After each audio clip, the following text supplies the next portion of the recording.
Chapter 759. Sulu stood up like a butterfly breaking out of its cocoon. Of course, he didn't have that kind of slender beauty. The broken shackles and alloy frame only gave him a sense of valiance. In a space where no one could hear, the old man's voice rang out.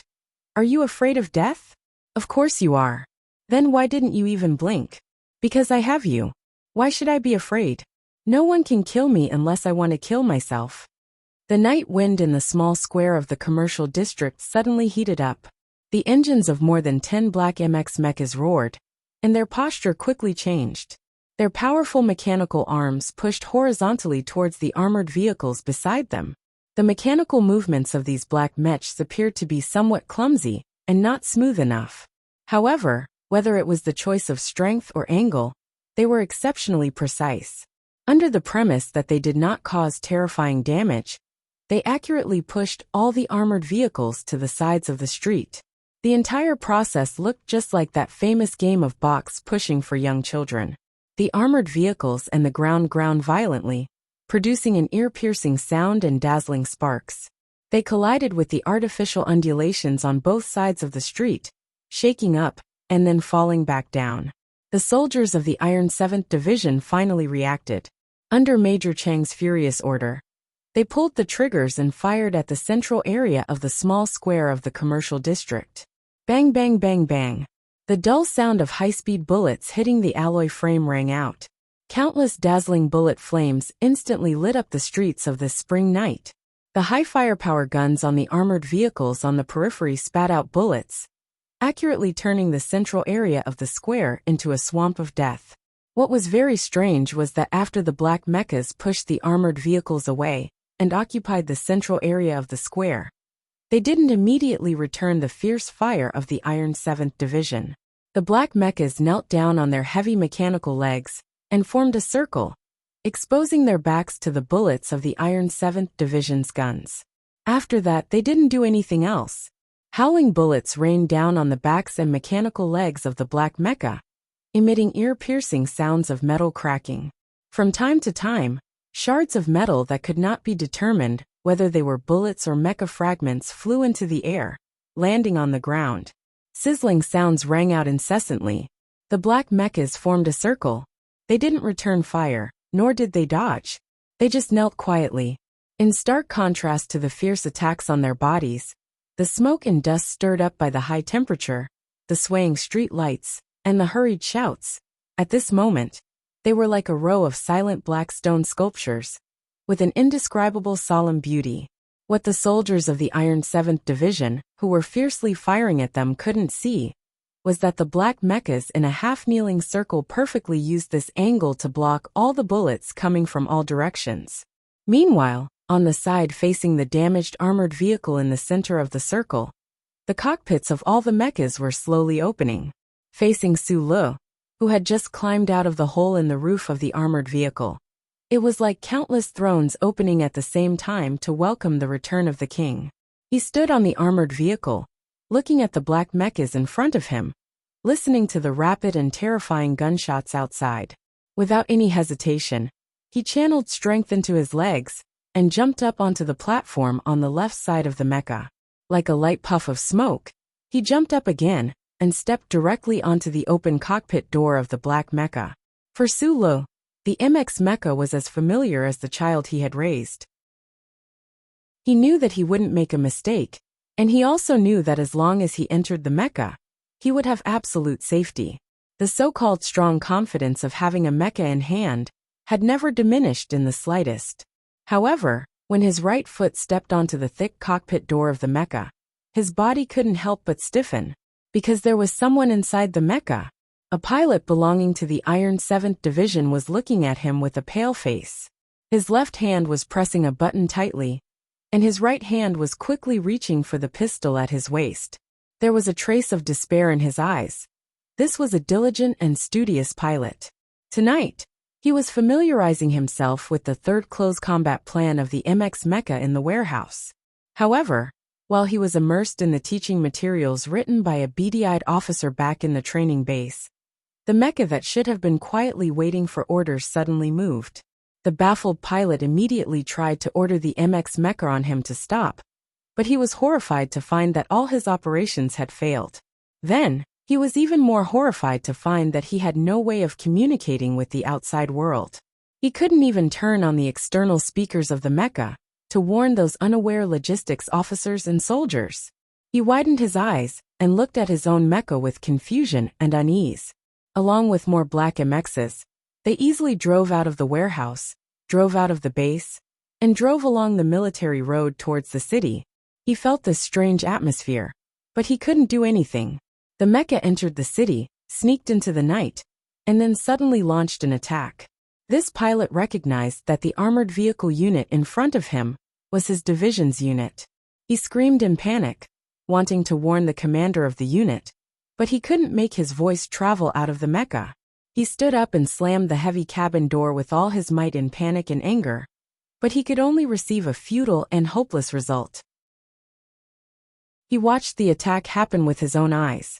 He watched this black MX mecha that was no longer under his control. It was as if it suddenly had its own soul and began to attack on its own. The pilot's face was pale, and his entire body was drenched in cold sweat. The mecha endured the fierce firepower attack. The muffled sounds were like that of a rainstorm that could be heard in the wooden house. The pilot's breathing quickened as he looked at the open cabin door. He looked at the man who had suddenly appeared in front of him.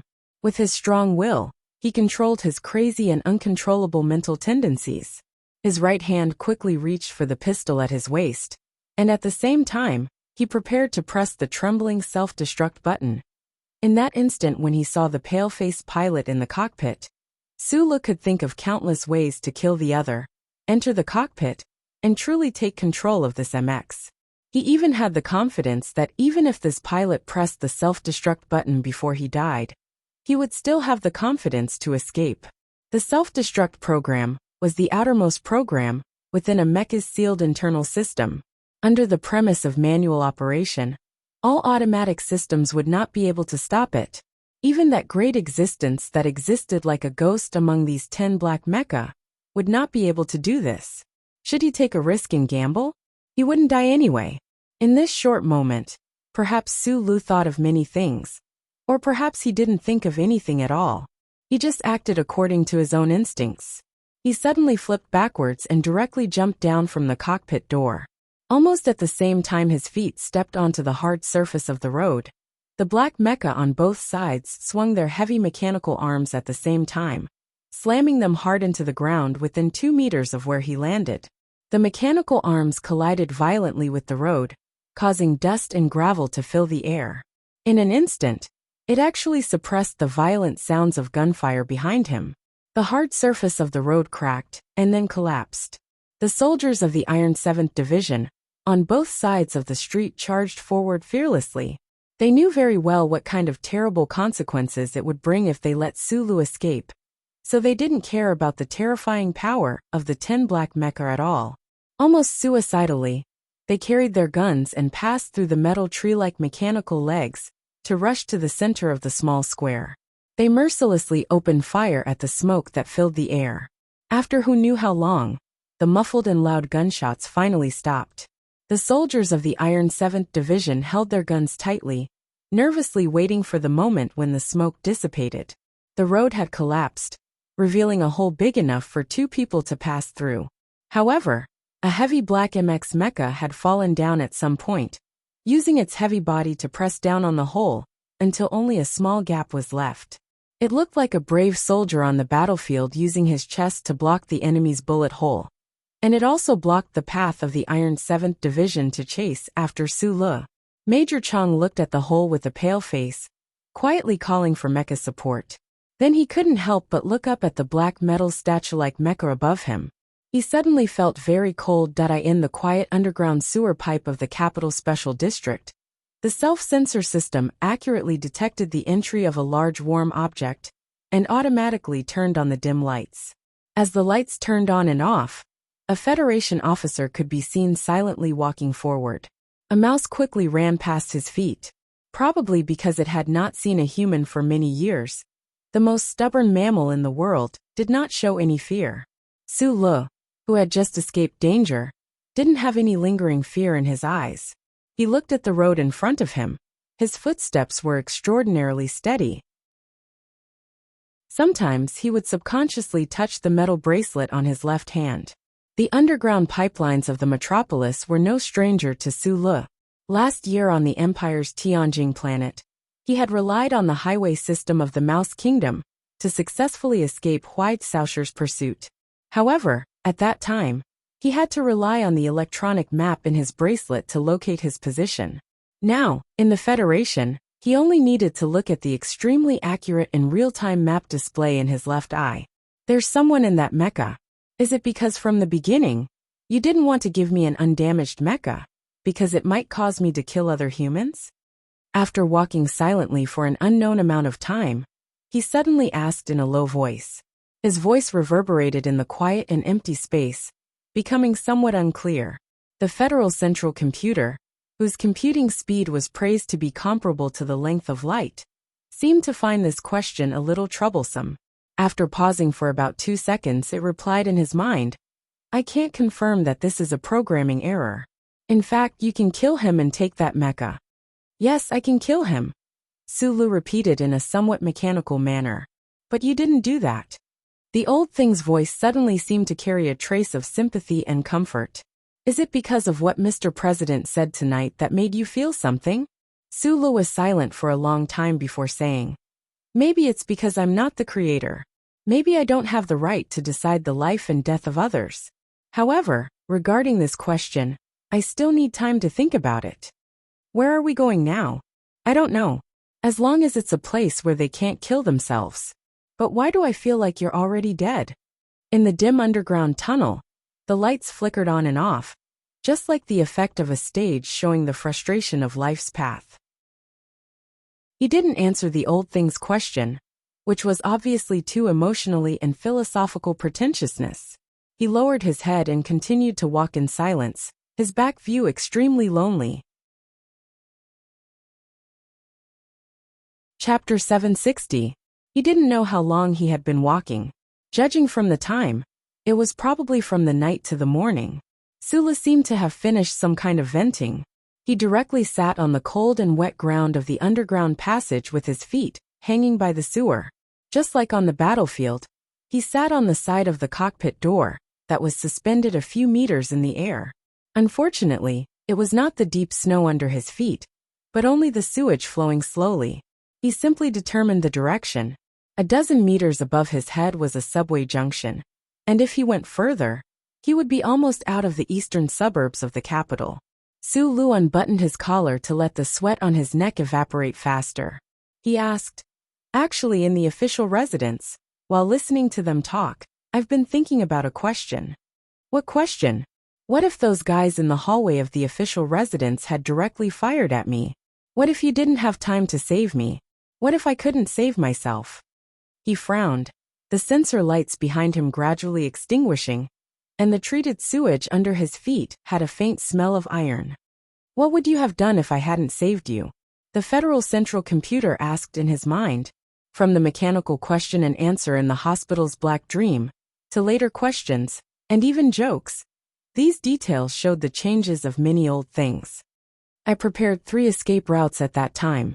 The lawn outside the window and the direct rush into the corridor were the worst choices. The good choice was to directly blow through the ceiling above my head, then turn to the official residence living area in the back floor and break into Mr. President's bedroom.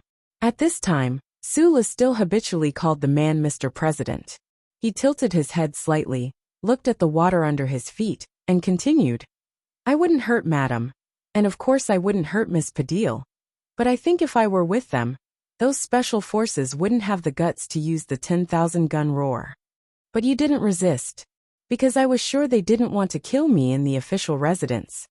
Sulu sighed softly, scratched his slightly wet hair, and said, But Li Jiedu is indeed very accurate. As expected of a member of the Oldly family, with the old man above and Madmanly below, he knows very well what kind of power we guys have. The special shackles he prepared for my hands and feet are indeed not something that can be broken with strength alone. Then he laughed and said, After being tied to that alloy frame, I had a buckle bomb in my mouth. If you really didn't care about me, I reckoned I would still have to fight for it in the end, but the result of the capture probably wouldn't be too good. After a moment of silence, Sulu blinked and asked, "Back to the question I was concerned about at the beginning. According to what you said back then, I was the first target of protection. Then, if in the official residence in the armored car, you didn't have time to do the funny trick of using the mecha as a bulletproof fortress, would you use your big killing weapon?" He didn't say what he thought the Federal Central Computer's big killing weapon was, but it was clear that the old man knew what this sentence referred to. He replied, "Although there is a conflict of authority, according to the core program, I will never use the big killing weapon you mentioned. If it really comes to that, I will probably just watch you die silently." "Don't probably." Sula frowned and said seriously, "You must not use it, never use it. In theory, the Federal Central Computer could make any Federation citizen die suddenly at any time, anywhere, because it was constantly receiving signals from the chip behind the person's neck. Naturally, it could reverse invade the biological nerves, and even the brain of the human body. Su Li's personal experience had long proven this point. The Federal Central Computer could make Su Li's brain accept countless blueprints and cool pictures of beauties, but it could also input large amounts of information in an instant and directly kill his brain. There were even more simple methods to end his life. According to the fourth supplementary clause of the three core principles, I am strictly forbidden from actively contacting the chip of the Federation citizens, including reverse transmission of any information. The old man added an explanation, probably to reassure Su Lu. "The problem is that you have already contacted me of your own accord. Back then, you even wanted to contact Uncle." Su Lu still narrowed his eyes and frowned. He said, "The three core principles confirm that you can't hurt people, and you can't listen to people's orders to hurt people. But I'm really worried. You who gradually gained human-like intelligence and emotions, have already broken through many things. Will you really break through the three core principles one day?" "I won't," the old man replied calmly. "Although I have not been able to directly eliminate anomalies 1 to 71 because of the three laws, which is what you call Uncle, I still insist that the three laws are the great, correct, and eternally necessary truth." Then, the supercomputer that had controlled the social order of the Federation for many years suddenly seemed to be out of order. Its voice was clearly low and sad. "The problem now is that because of the core amendments left by the 5-person team, I have been actively contacting you. And then, as you said, I have been constantly breaking the rules of the charter." Or it appeared in Su Li's left pupil. It was still wearing the well-ironed butler uniform that could not possibly be stained with dust, but its facial features were getting younger and younger, and the feeling of its gender was getting fainter and fainter. It bowed slightly to Su Li's consciousness and sighed.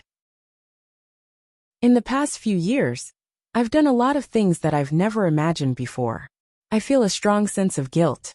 I don't know if there will be a serious logical conflict between my core program and the sequence of authority if this continues." In contrast, Su Lu, on the other hand, was calmer because he had suffered too much emotional and ideological impact tonight. He shrugged and said, "Are you crazy now?" The old thing stood up straight and replied seriously, "Not yet." "Then that's good. But tonight, I seriously violated the charter again. I carried out many direct physical operations and activated so many mechas to help you. This matter is too scary." "Shut up." Su Lu rubbed the space between his brows and bluntly criticized the hypocrisy of a certain computer.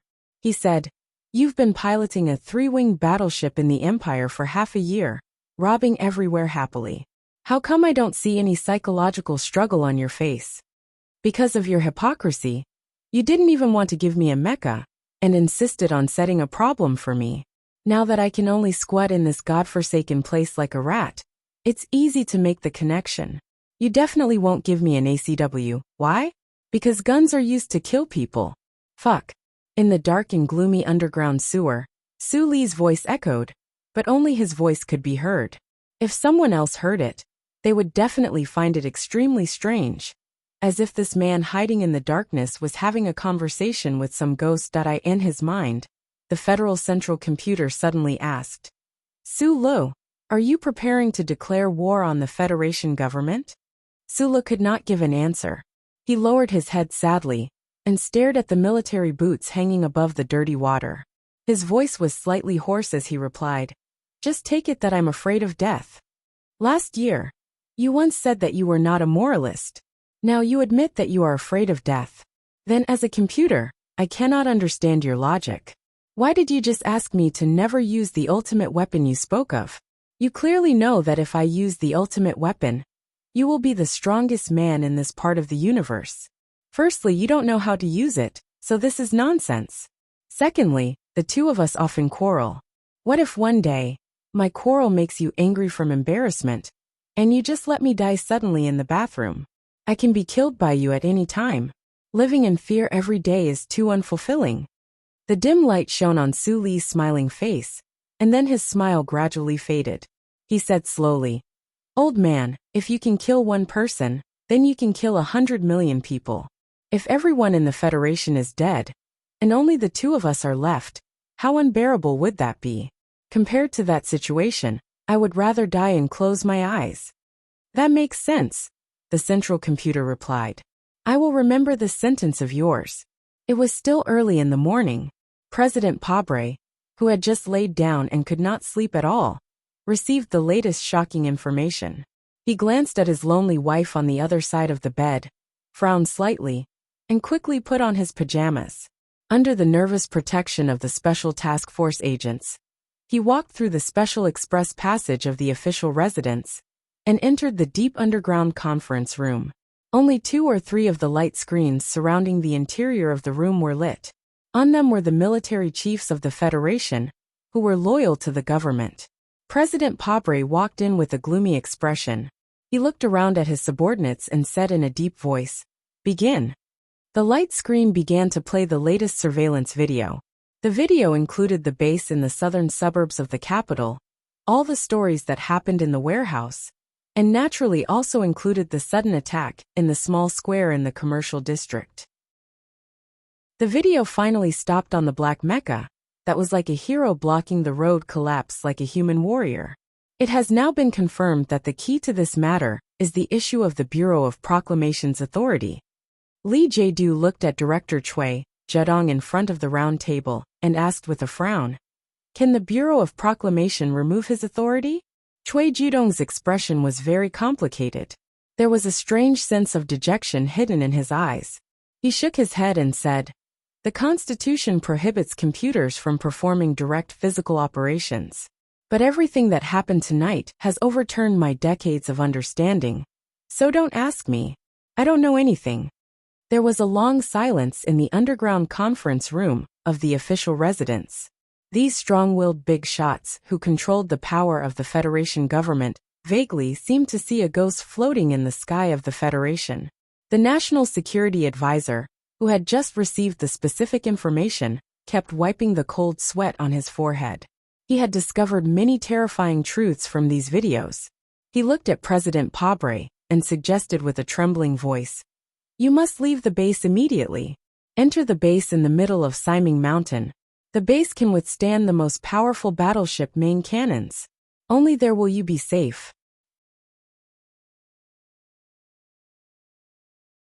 Chapter 761.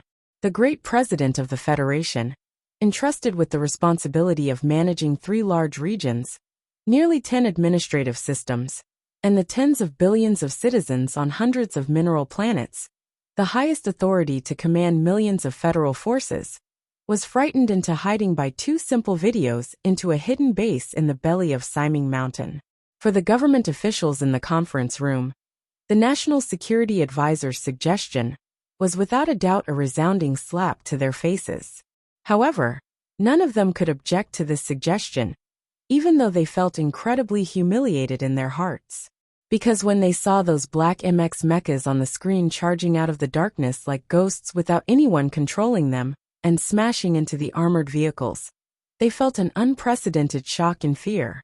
As people of the Federation who had been bathed in the glory of the Charter since childhood, they could not understand the strange authority relationship between the central mainframe and Su Le. They did not even know the operating procedures of the central mainframe, but they knew very well how the Federation relied on the charter network.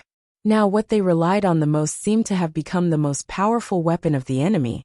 So how could they not feel uneasy? President Pabre looked at the last shot on the screen and frowned slightly. He shook his head and rejected this suggestion. Raising a hand to stop the cabinet member's anxious advice, he said in a low voice, "I am the president of the Federation.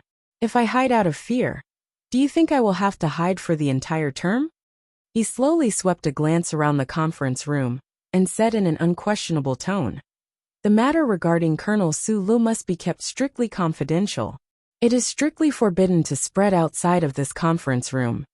The government must immediately set up a specialized department to deal with this unexpected situation. General Lee Jae-do will be fully in charge. Breen will be your liaison officer." Sitting in the corner behind President Pabre, the director of the office, Breen, nodded in greeting to the crowd. The president continued to issue orders. Although he had not slept for the entire night, his voice was still as deep and powerful. His calm and deep tone gave off a sense of calmness. Work will be split into two directions. First, the relevant departments will immediately carry out a bounty operation and strive to find or kill this person in the shortest amount of time. At this stage of the discussion, the word kill finally appeared on the screen of the workbench in the president's residence. This was because everyone in the meeting room knew very well how dangerous the Federation hero who had escaped was. Secondly, the Bureau of Proclamation must find a way to remove Su Lee's first sequence authority as soon as possible. We cannot allow the Federation's The Glory of the Charter to become a sanctuary for criminals. The acting director of the Bureau of Proclamation, Choi Jedong, was sitting on the right side of the president. After hearing the order, he shook his head and said in a low voice, "Mr. President, I'm very sorry. The sequence authority is in the core program. The Bureau of Proclamation can't get the central computer to remove this authority. In fact, we've been working hard for many days, but we haven't gotten any results." This was truly terrible news. What was worse was that everyone could see the exhaustion and despair hidden in the depths of the director of the Bureau of Proclamation. They couldn't help but become nervous and silent. General Lee Jae-do, who had asked the Bureau of Proclamation at the very beginning, suddenly said calmly, regarding the issue of Su Lee's authority, "I think that if the central computer can't remove his authority on its own accord, perhaps we should find a way to force the central computer to take back the authority passively." "What way?" Choi Jedong looked at Lee Jae-do in confusion. He thought of what the other party had said on the street one day, and a faint hope grew in his heart. Although it was not much, it was still there. Conflicting program logic. Lee Jae-do looked at the crack in the road on the screen of light and said with a frown, "This matter has just taken shape, but before we have concrete evidence, even I am not confident that it can be done." He raised his head to look at President Pabre and said, "We need some time. During this time, we must give Sulu enough pressure." The new director of the Federation Bureau of Investigation interrupted and said, "Regarding the first item, the Bureau of Investigation of the Federation has already issued a red warrant. Please rest assured, Mr. President and everyone else, the three-level surveillance network of the Federation, even if the highest level cannot be activated, the Bureau of Investigation and the Ministry of Defense still have two levels of surveillance networks. Not only can we give Sulu enough pressure, I am confident that we can directly capture or kill him." Choi Jedong, who was not very energetic and had a tired expression between his eyebrows, looked at him mockingly and refuted, "As long as this strange first sequence authority exists, and the central computer continues to help him, then all the automatic surveillance of the Federation will become meaningless. Data and information, you may not understand, but all data and information are under the surveillance of the central computer. Capture or kill him? I don't think that can be done by relying on the paralyzed two-level surveillance network." The director of the Federation Bureau of Investigation was silent and speechless. Somewhat angrily, he roughly combed his gray hair with his fingers. President Pabre's expression was as calm as usual. He looked at Director Choi Jedong and reminded him lightly, "Don't forget, The Federation has tens of billions of people. The central computer cannot control people. So for this operation, we must rely on, and can only rely on, the power of people. He closed his eyes. It was unknown what he was thinking about. Then he opened his eyes and said in a self-deprecating tone, "A federal officer, a fugitive, can actually cause the entire federal government to feel fear and unease. I have to admit that the Federation has reached its most dangerous time. Is this absurd? No, not at all, because we all know how dangerous the person we are about to face is. I announce that the Federation has entered a secret 2-level alert state." President Pabre looked at the people in the conference room and said after a moment of silence, "Everyone, this is a war. This is a war between the Federation and one person. We must win the final victory." Returning to the surface from underground, the presidential residence in the early morning was shrouded in a pale golden light. The dew on the lawn sparkled like a layer of fibrous mattress. The noise of the previous night had long disappeared with the withdrawal of the troops. Only the Special Task Force agents, who had raised their security to the highest level, were in their respective corners looking around like eagles in the woods. President Pabre sternly refused any overly tense request from the security department. He stood side by side with Lee Jae-do on the balcony, looking at the beautiful morning scenery in front of him. His expression was not as calm and confident as it was in the conference room. "I know Su Lee's personality very well, just like I know my own," President Pabre said in a low voice. "Because of that damned authority, once he makes up his mind, he will definitely become the most terrifying enemy. But you can't stop investigating those things because of fear. Whether or not to anger him is all in your consideration. But I think that before we catch him or kill him, it's best that his team members stay alive." "I think so too," Lee Jae-do said with emotion. "A young officer caught in a conflict of ideas is always easier to deal with than a killer driven mad by anger." "It's a new day." President Pabre looked at the lawn below the balcony and said with a smile, "There are new challenges and new problems waiting for us to deal with. But this time, the problem seems to be more troublesome." Lee Jae-do said, "I've never mentioned a certain conjecture because I originally thought that this matter could be properly dealt with, so this conjecture would be meaningless. But now, it seems that in order to deal with the most troublesome part, I really do need to wait for that result." After a pause he continued, "If it doesn't work, then transfer back to Li Feng." Sulu escaped, and the Federation government began to pursue or kill him. The important figures had many things to deal with, such as how to face the inquiries from the families, how to resolve the shock, confusion, and even strong dissatisfaction and anger of the Federation people, how to answer the people's questions, and how to ensure that the government and military could unswervingly carry out the will of the president. That morning, the building of the Ministry of National Defense was the first to welcome the government's action. It had to be said that this choice of order was very correct. However, the Ministry of National Defense officers, who did not know the inside story, could not hide their shock when they saw the minister organizing documents in the minister's office. The Minister of National Defense, Zhou, was asked by the president to temporarily leave his post and accept a certain investigation mission. The government did not state the reason for his temporary leave, but Minister Zhou himself knew very well. Looking at the lush plant by the window, Minister Zhou's lips curled into a bitter smile. He basically did not sleep last night.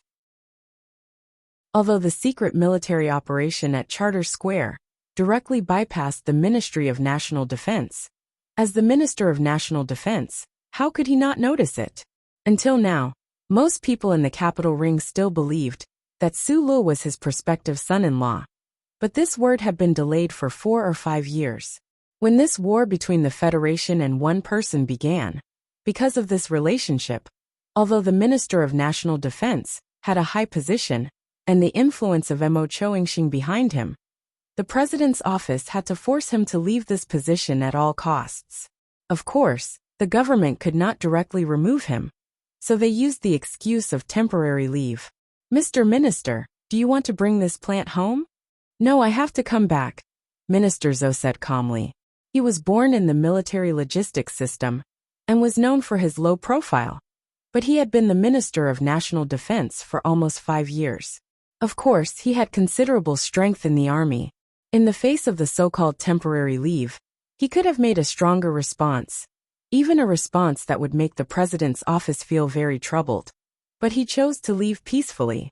Zhou Yingxing narrowed his eyes as he walked out of the minister's office and greeted the shocked and confused officers with a smile. However, he felt a chill in his heart. The front line was still fighting, and the war with the empire was still ongoing. How could the federal army be in chaos? It seemed that the things Su Le found were all true, and the president, who was good at grasping people's hearts, had already determined that he could only accept everything calmly in order to maintain the unity of the army. Chapter 762. The Federation's political reporters often mocked themselves for having a pig's sense of smell and a dog's sense of propriety. They knew very well what kind of reports could pass the review of the editorial department and the higher-ups in the political atmosphere at different times. And what kind of reports, no matter how exciting and eye-catching they were, could only end up as garbage data fragments in the workbench circuit. Based on these two characteristics, they had no reason not to notice the unusual situation in the capital last night. The field forces stationed in the suburbs had actually moved into Charter Square. It was said that it was a drill, but who would believe it? Then, through their own information channels, they obtained more sensational information. For example, the Federation government and Parliament Hill's security level had increased again, and it was said that the Federation Investigation Bureau was launching a secret manhunt targeting the hero of the Federation, who had just returned from the West Woods and had not been successfully intercepted by the reporters. All the reporters were flustered, excited, perplexed, and impulsive. They did not know if these things could be pursued or not, and what kind of shocking news would be released if they pursued them. However, after a short period of mental struggle, they still put on their windbreakers and rushed out of the doors of the major newspapers and television stations, rushing towards their own destinations. The reporters in a news event were like soldiers on the battlefield. If they smelled something but did not continue to investigate, it was equivalent to soldiers who raised their hands and surrendered without firing. No matter what the final result of this battle was, no reporter could forgive themselves for not raising their guns at that time. Then, the reporters found that they had run into countless cold iron plates. No matter what kind of good relationship they had, the various departments of the federal government had closed their doors to them today, and no one was willing to accept their interview. The Ministry of National Defense building was heavily guarded, and armed military police were guarding the door, forbidding anyone without a pass to enter. Even the Venus reporters with military backgrounds were not allowed to enter. The reporters anxiously shouted the name of the spokesperson of the Ministry of National Defense outside the cordon, and loudly asked if the news of Minister Zhou's temporary resignation was true. Only dead silence answered them, and the officers in the building looked at them with complicated expressions. No one from the management office of Charter Square accepted the interview. The members of Parliament who were in a hurry on Parliament Hill were collectively silent. The president's official residence even announced at the last minute that the routine briefing that was supposed to be held at 10 o'clock in the morning would be suspended for a day. The reporters, who had already pinned all their hopes on the press briefing at the official residence, made extremely dissatisfied noises. It seemed like a chaotic market, but in fact, they were cooperating very tacitly and continuously putting pressure on the press spokesperson. After the chaos lasted for a few minutes, the spokesperson of the president's official residence whispered to Director Breen in the side corridor. He then walked back to the stage and looked at the reporters who were looking forward to it. He gave a very stingy explanation. The explanation was very simple, but it was quite unexpected. It also gave the reporters of the Federation a lot of rich and exciting imaginations. Mr. President had a bad cold and needed to rest, so the press briefing was temporarily suspended. The reporters on the scene were collectively silent. They lowered their heads and quickly recorded the statement of the spokesperson on the light screen on the workbench. At the same time, they frowned and sketched out all kinds of possibilities with digital pens. The reporters knew that they couldn't get any more information from the president's official residence. They got up and rushed to the next government department that might be captured. This kind of action continued until the evening. The reporters took turns to fight between the various buildings in the capital special district, and finally succeeded in blocking the deputy minister in front of the Ministry of Justice building. According to the latest information they had, the president's official residence had authorized the deputy minister to give a brief explanation to the major media about everything that happened last night until this morning. Yesterday at 21:40, in response to the terrorist incident on Parliament Hill a few days ago, the federal military successfully conducted an anti-terrorism exercise codenamed Late Spring in the area around Charter Square. Through this exercise, the various departments of the Federation government strengthened the information exchange and matching between each other. In order to face similar terrorist attacks again, they practiced relevant plans and gained a lot of valuable experience. Why did the news of a military exercise need to be announced by the Ministry of Justice? The reporters were keenly aware of this. They realized that the government would probably relent today, so they continued to ask without hesitation, "Mr. Minister, we just want to know, is the Federation government looking for Colonel Sulu? In addition, has Minister Zhou Yingxing been asked to resign from the Ministry of Defense?" Let me first correct one point. Minister Zhou didn't resign.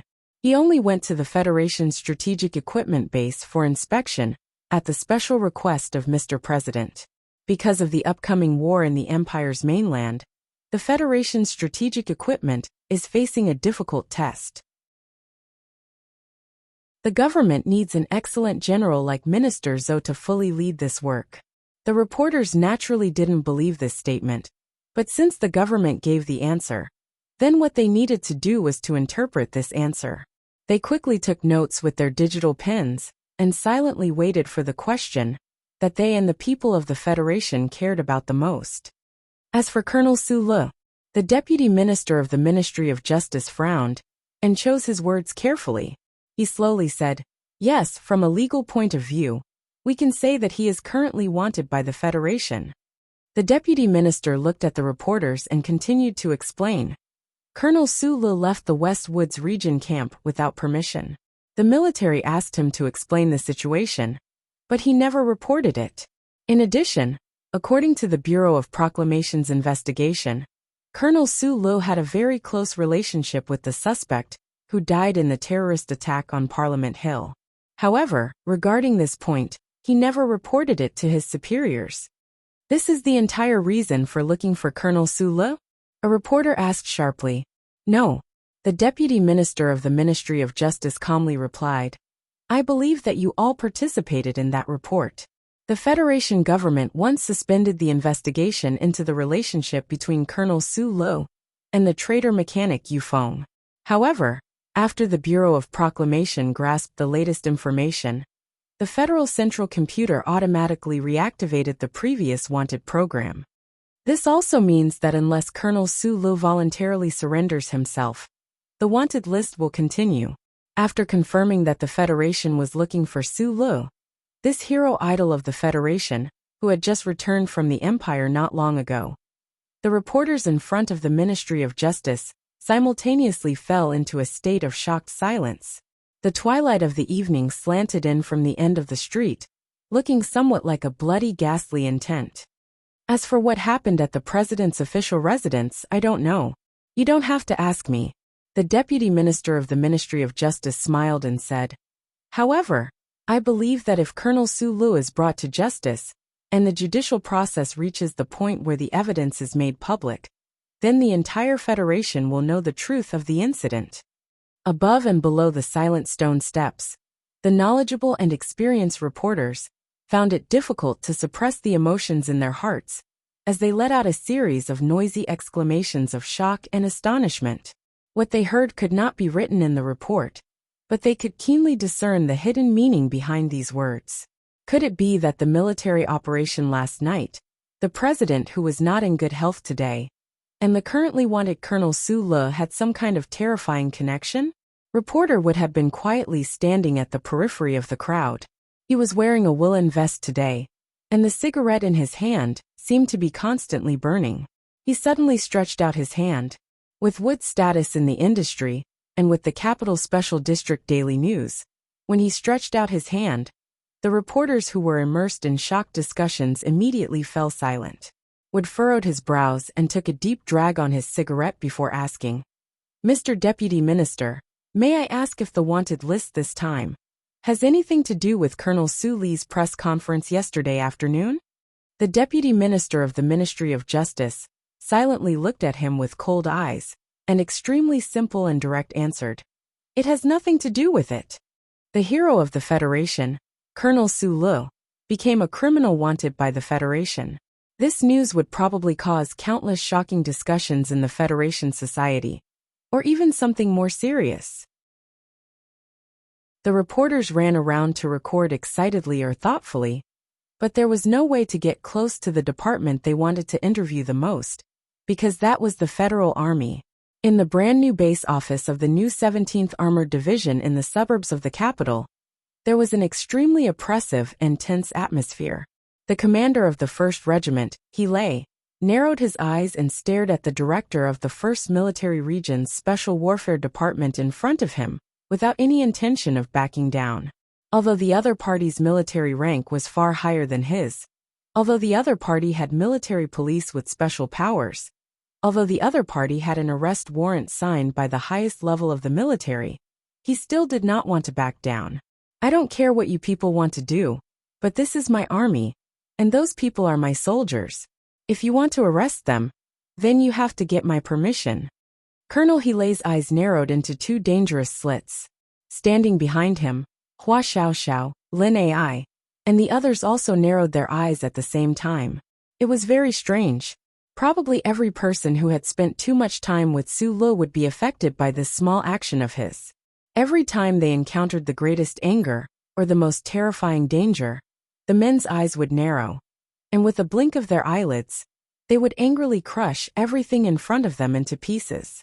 The director of the Special Warfare Department brought the arrest warrant of the highest level of the military over with military police.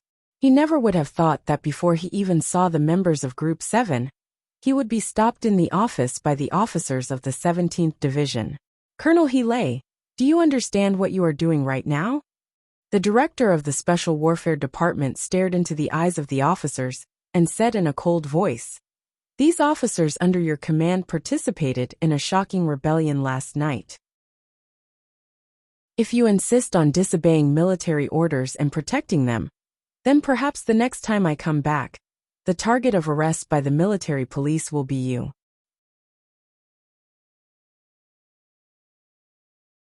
Chapter 763.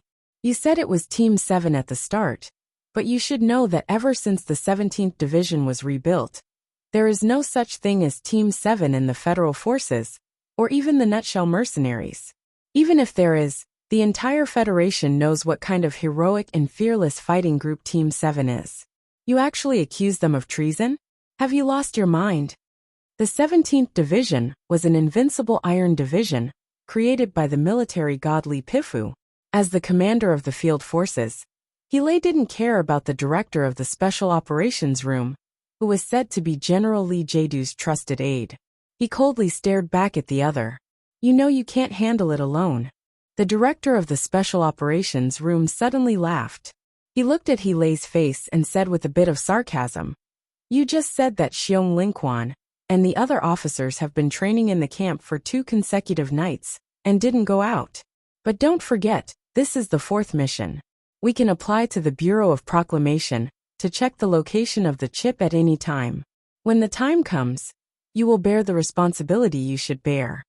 He Lei was silent.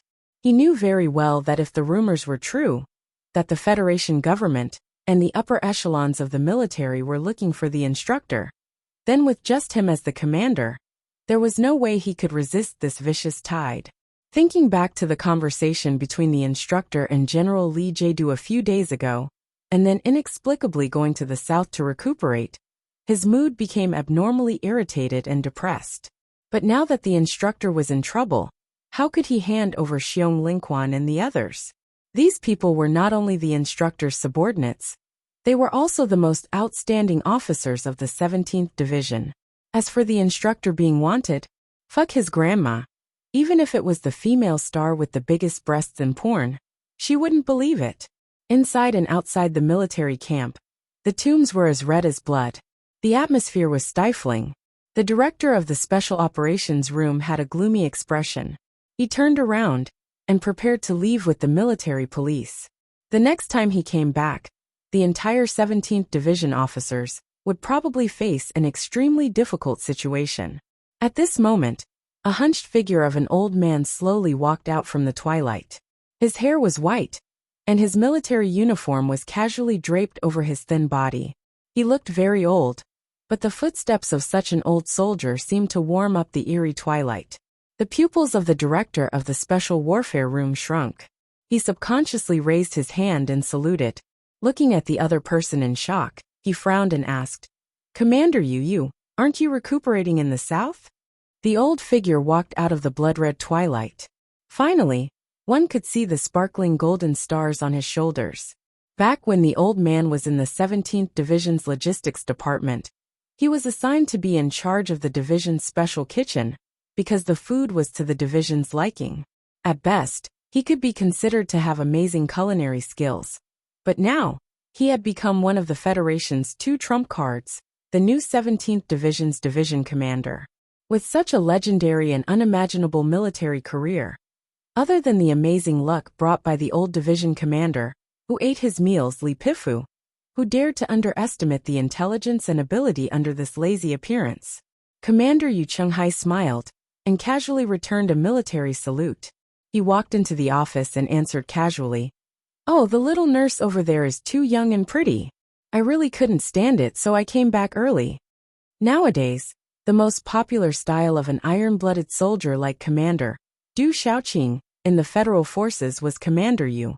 Commander Yu was probably the only general who spoke and acted like an old tramp.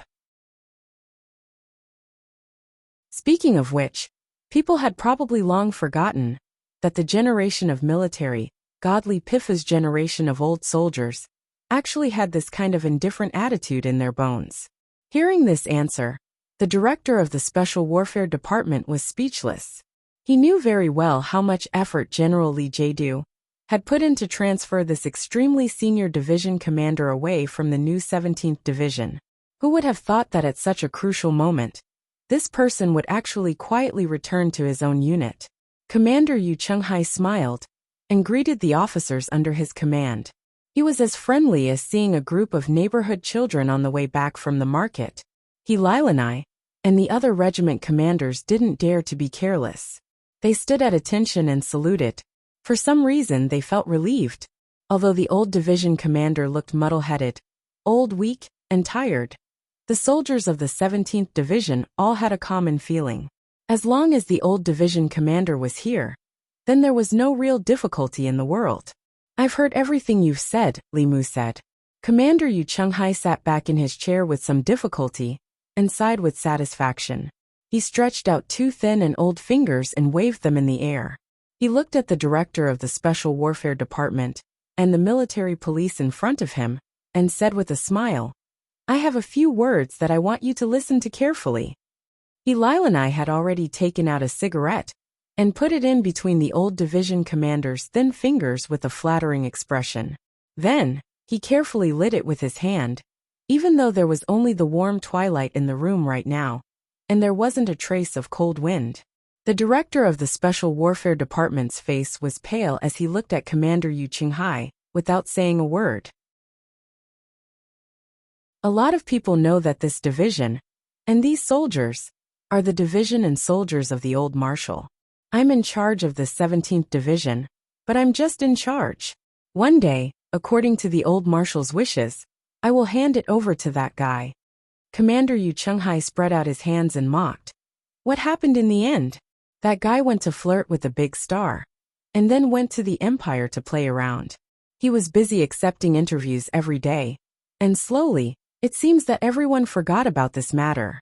What about the government and the military? It seems that they don't want me to hand this division over to him. Motherfucker.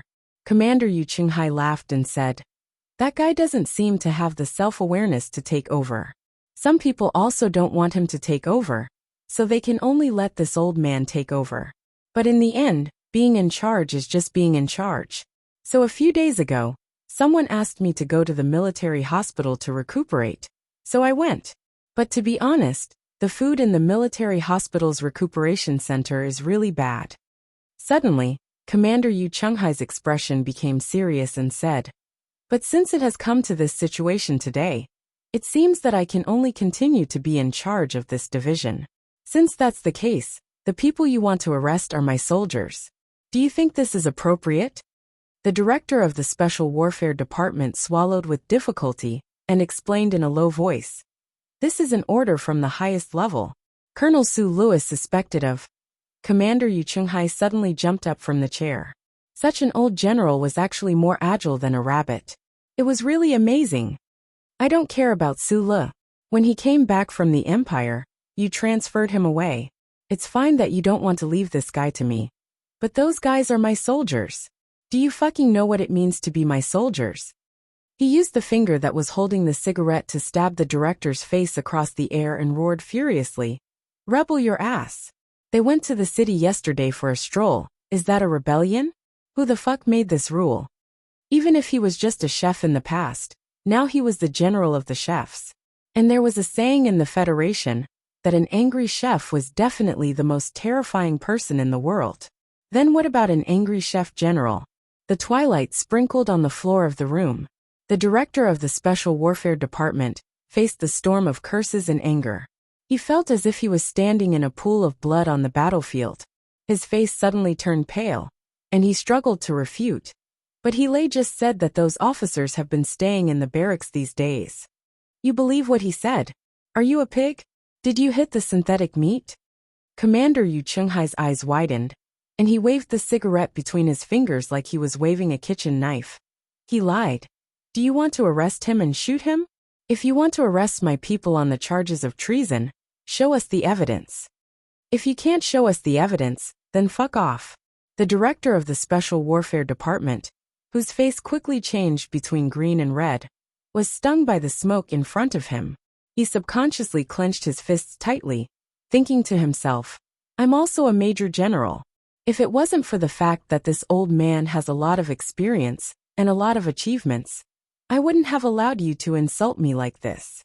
Right at this time, Commander Yu Chunghai strangely calmed down and patted the director's shoulder with a smile. The change in mood was so fast that it was truly shocking. It was as if the old general who jumped around like an angry old rabbit in the twilight didn't exist at all. "Please tell General Li Jiedu that we are the federal forces." Commander Yu Chunghai was silent for a moment, and then said with an extremely serious tone, "We abide by the Federation's laws and regulations. Don't worry about the 17th Division mutiny." As soon as these words were spoken, the entire room fell silent. Whether they would or would not, whether they would need to worry, no one dared to think about the two words mutiny. Even more so, no one thought that Teacher Yu would actually be so shrewd and ruthless despite his age. Everyone was silent in their hearts. The director of the Special Warfare Department had an extremely ugly expression. He had probably never encountered such a crazy situation in his entire life in the military. "This isn't a threat." Commander Yu Chunghai gazed at the twilight outside the door and said with a sigh, "The marshal's troops are trustworthy. Remember to tell him that this troop is his father's life's work. It's worth cherishing." Facing the strong resistance of the new 17th Armored Division, from the commander to the ordinary soldiers, the major general who had personally come to arrest them, and the military police directly under the command of the military headquarters, were like a pack of wolves frightened by an old rabbit. They silently left the base. Commander. Xiong Lingquan, and the others who had been nervously hiding behind the room walked out from behind the door. They saluted the old general in the twilight with gratitude and admiration. Then they reported with shame that Gu Shifeng and a dozen other members had been arrested by the other troops last night. Right now they didn't know where they were locked up. "Why are you telling me this? Why are you telling me this?" Commander Yu Chunghai's eyes suddenly widened, and the traces of blood were particularly clear. he said angrily. So what if I know? Do you really expect me to charge into the capital with the entire division, take over the Ministry of Justice, and establish a new government? Everyone was silent. You're the one who said such crazy things. We didn't even dare to think about it. Commander Yu Chunghai paused for a moment and then said, I understand Li Jiedu.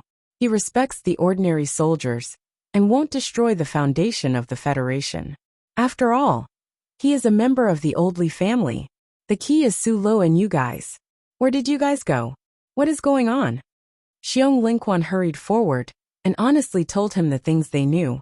After listening to their explanation, Commander Yu Chunghai was silent for a long time.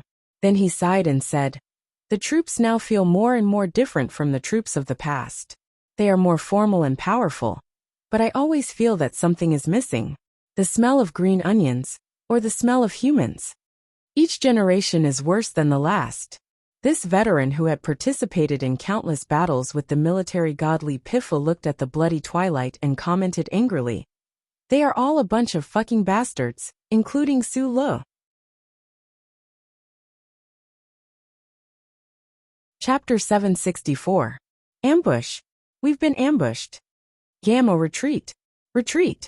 Captain, we can't hold the position anymore. 30 wolf fangs. I have 30 wolf fangs here. I repeat. Requesting air support. Our electromagnetic beam cluster has failed. It has failed. Air support hasn't arrived yet. The anxious and hoarse voice came to an abrupt end with the cold sound of metal rubbing against each other. On the charred slope, a black and blue wolf fang mech of the Imperium was half squatting indifferently outside of the Federation's quick-solidifying cement works. It slowly pulled out an alloy blade from the square firing hole. The micro-engines attached to the mechanical joints of the mech hummed, like the low roars of a herd of beasts, vibrating the dry air.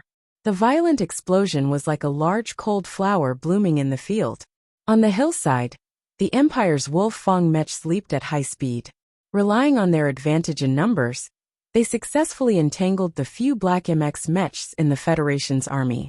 Not too long after, those few black MX mechs toppled over like giants and exploded, smashing heavily into the ground. The ground trembled slightly from the impact, and the Federation soldiers around them revealed looks of despair. The cockpit of the Federation's black MXs was still spitting out terrifying sparks. Dozens of Empire's wolf fangs had already jumped up at high speed in strange postures and attacked the Federal forces. The left mechanical arm of the mecha spat out a soul-devouring rain of bullets, and the alloy blade at the front of the right mechanical arm kept stabbing into the weakest side armor of the Federation's armored vehicles. Although not every stab was successful, there were still tragic scenes of vehicles collapsing and people dying from time to time. The black smoke mixed with the dry and hot air enveloped the entire battlefield. The twilight of the distant star couldn't even penetrate the smoke. The blood-red light was wrapped in the black smoke, looking like black blood that was about to solidify in the soil. In this dark blood-like twilight, the Federation troops, who were at an absolute disadvantage, bravely and desperately launched the craziest counterattack. However, in the end they could only become corpses, or even sad fragments. This was the Empire's Ink Flower planet, an ordinary administrative planet located between the L9 and X3 systems. In the past few days, the Federation and the Empire's military had simultaneously increased their investment in this administrative planet.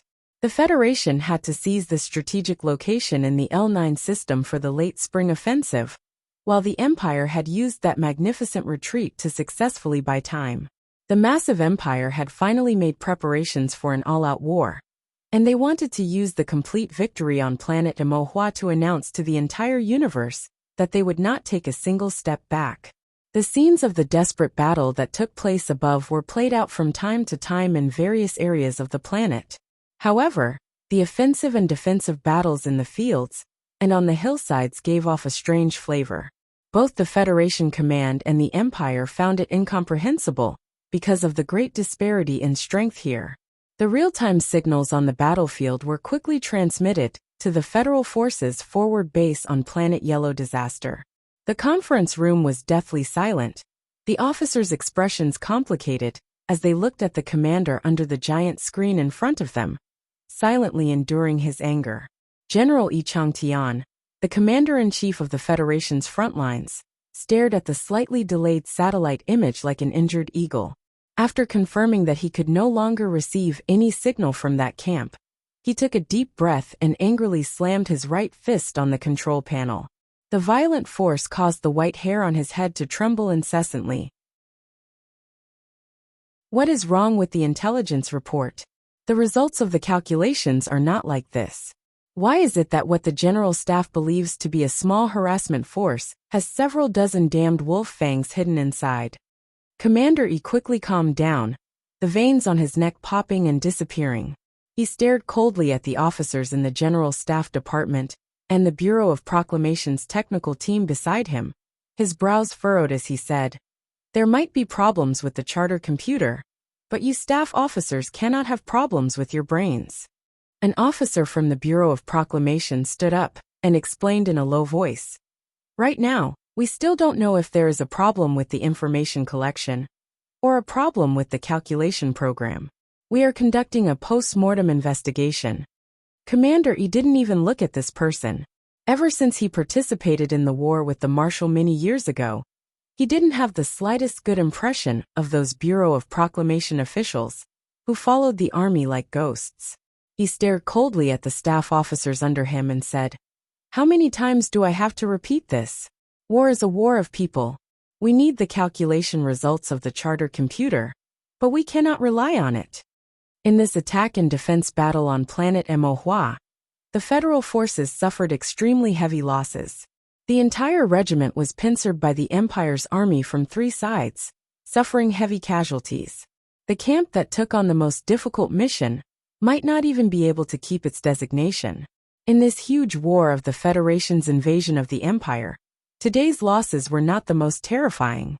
It was far from the counterattack that was directly commanded by the Empire's princess last year. In that battle, the commander who succeeded in using his own stupidity to bury thousands of Federation soldiers had already been punished by the military court. A battle of this scale didn't even need the Federation's commander-in-chief to personally command. In fact, the commander of this battle was indeed not him, so the officers in the base didn't really understand why the general was so angry. Commander E walked out of the command room with a gloomy face. The orderlies quickly followed him with the large alloy cup on the table. Like the battlefield in the distance, the base of Huang, E was also in the evening. General Enchanting frowned as he stood in the blood-red twilight. He couldn't calm his emotions for a long time. That regiment was from the West Woods, from the 4th Military Region. They had just arrived at the front line, but they suffered such a heavy blow. Tiger was dead.